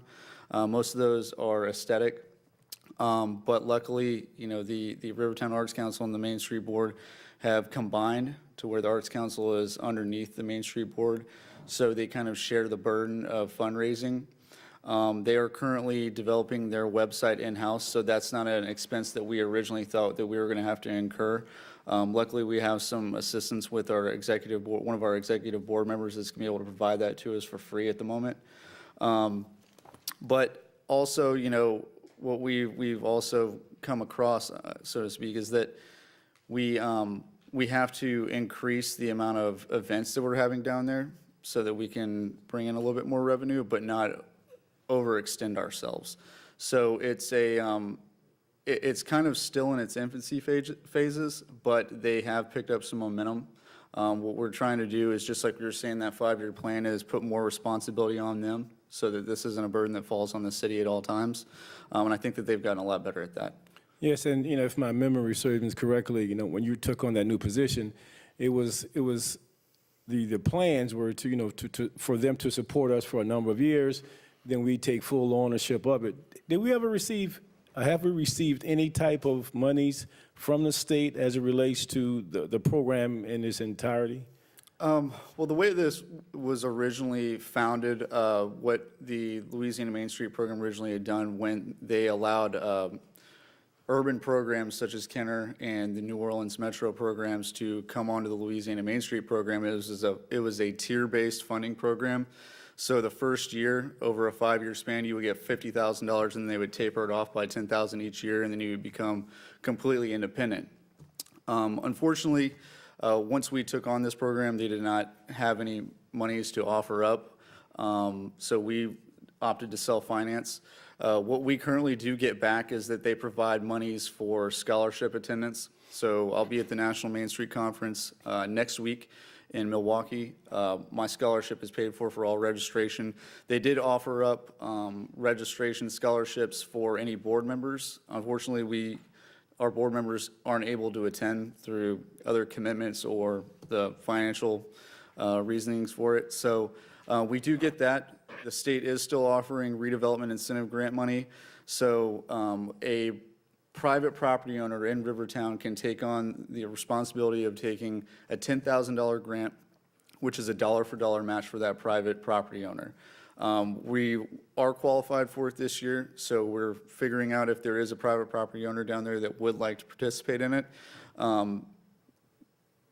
Unfortunately, a lot of the historic buildings in Rivertown we own, so we can't apply for them on behalf of that. But since a private property is located within the historic district, they can apply for it. So we're currently trying to figure out if somebody does want to participate in that. We don't have any takers just yet. We did the same last year. What we've kind of found out is that property owners forego it for a couple of reasons. So the review process usually takes 3 to 5 months, since it's a National Park Service grant. So what the Office of Cultural Development has done with some of these developers is tried to implement a new fee structure. So you'll pay more in fees so that you can have a quicker turnover on your review process. So hopefully that takes place and more people will be interested in it. But We currently do not get any other forms of grant funding besides the scholarship funding, RIG grants, and then the programs that are implemented through the Office of Historic Preservation. Yeah, and that's pretty much what I thought. We, even though the program set the parameters, we weren't able to cash in, to say the least, of that $50,000. We've been, in essence, on our own from the beginning, self-sufficient 5 years ago, today, and 5 years from now. So, thanks again. Just one of those things that we just have to keep plugging and trying to do different things. I think the drainage project that we're going to do is going to help down there, the sidewalking, the new restaurant that's there, everything, the new school coming in, giving more people to get a bird's eye view of the area, all of that, the levee, the port issue, all those things going on. There's a lot of balls in the air. It's just our ability to stay on top of it and to be able to move or to react when we have to. All right. Thank you, sir. Thank you, Mr. President. Vance. Thank you. Mayor's office. Thank you. I am pleased to submit to you the budget for the mayor's office for the period of July 1, 16 through June 30th, 2017. The total proposed 2016-17 budget for the mayor's office reflects a decrease in $16,001 from the 2015-2016 budget year. This decrease is due to the mayor's salary being reduced due to the fact that the city will have an acting mayor until a new mayor is elected, which means from the first several months of this budget, the acting mayor who does not receive a mayor's salary, that money will not be paid. The decrease in salaries is partially offset by an increase in the retirement of other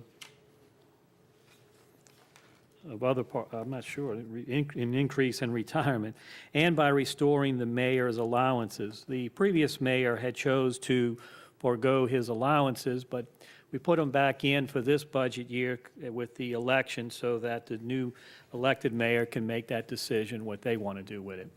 So the line items and service charges remain unchanged as our current expenditures are in line with the budget. I hope that you will find this budget acceptable. I'm available to answer any questions. Thank you. Seeing no questions, can move on to IT, or did you want to address the finance issue first, Mike? That's fine. I mean, if you wanted to go now. Yeah, before we get into the finance, I just wanted to take a moment to express my concerns that are going to come when you start getting into the finance department budget. I have some very strong apprehension and concerns about this budget.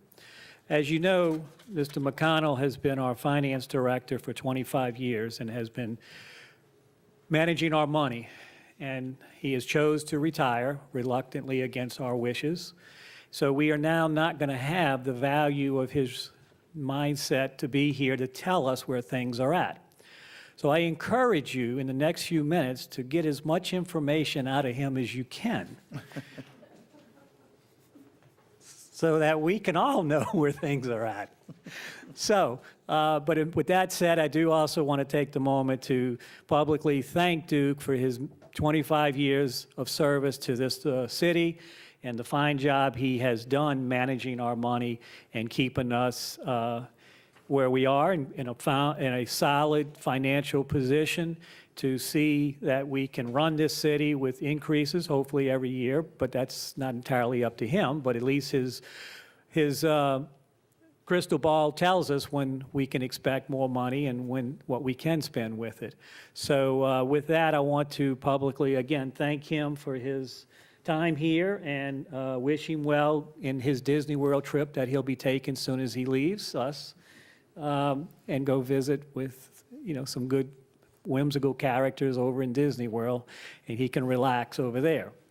So again, Duke, thank you very much. It's been a pleasure working with you for many years, myself, and I'm sure the others felt the same, but thank you very much for your service. Well, thank you very much, and I've enjoyed working with everybody, from people in the finance department to all the people in administration, the councils, everyone's been great to work with, and I enjoyed it.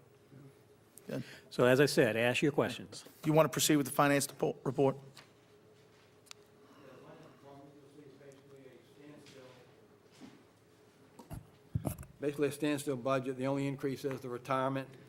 You know, we basically left the salaries where they are. Obviously, some of that's going to change early next year, but we left the budget basically the same with the retirement increase.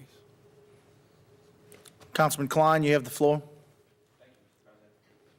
I want to personally thank you for all your years of long and hard service to the city, and obviously the city is in good financial shape, and we appreciate all your hard work for all those years, so thank you. Thank you very much. Thank you. Councilman DeFrancis?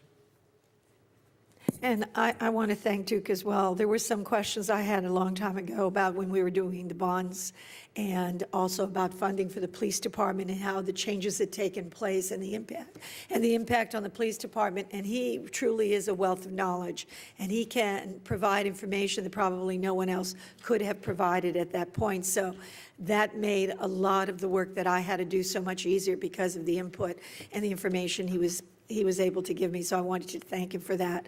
I took about 5 pages of notes, I think, that day that we met, but it was very useful in trying to make some of the important decisions that we as council people have to make. So thank you, Duke. Thank you. Councilman Reno, you have the floor. Duke, you got that little black book you can pass up to us with all those account numbers and Give it to Jean. Give it to all that hidden money? If it wasn't any hidden money, there'd be no money. Thank you. No, we turn it all over to Jean. Jean knows where everything is. Thank you, as this is your last budget hearing. Thank you. I've enjoyed the last 4 years. I can only go back 4 years with you, so, but thank you. All right. Thanks, Mr. President. Thank you. All right, Finance Department is concluded. IT?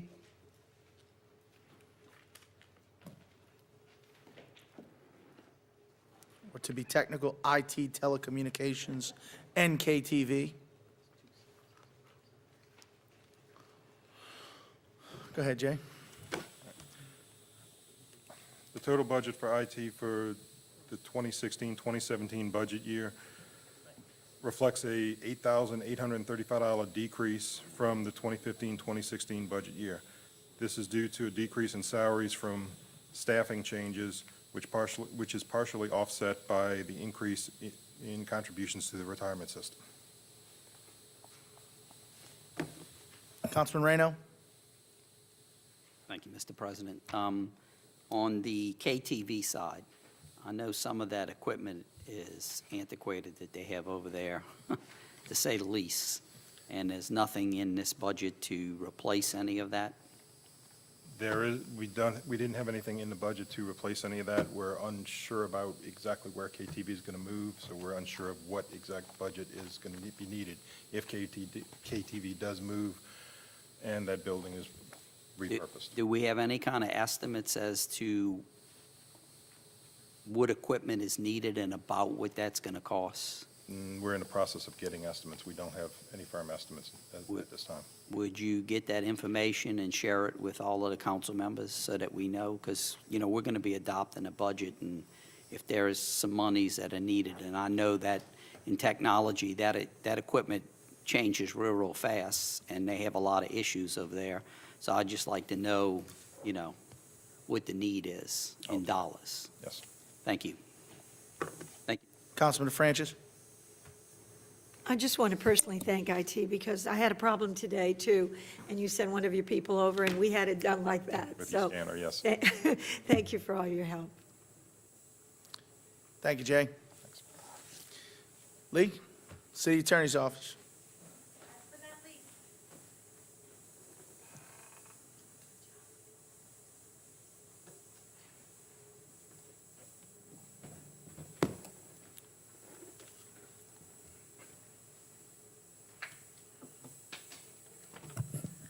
Good evening, council. Submitted for your approval is the proposed budget for the City Attorney's Office for the fiscal year 2016-2017. Our budget for personal services reflects a slight increase, as with all other departments, mainly due to increases in retirement and health insurance costs. The overall proposed budget for the City Attorney's Office reflects an increase in the amount of $5,223 as compared to the 2015-16 budget.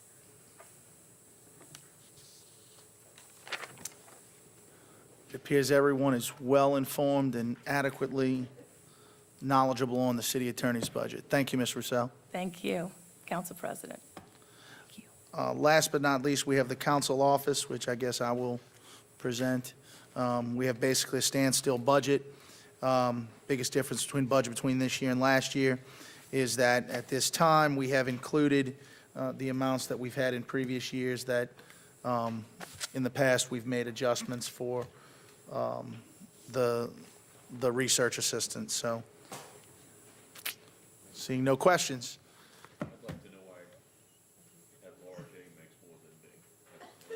It's competence. Move on. Mo- That one, huh?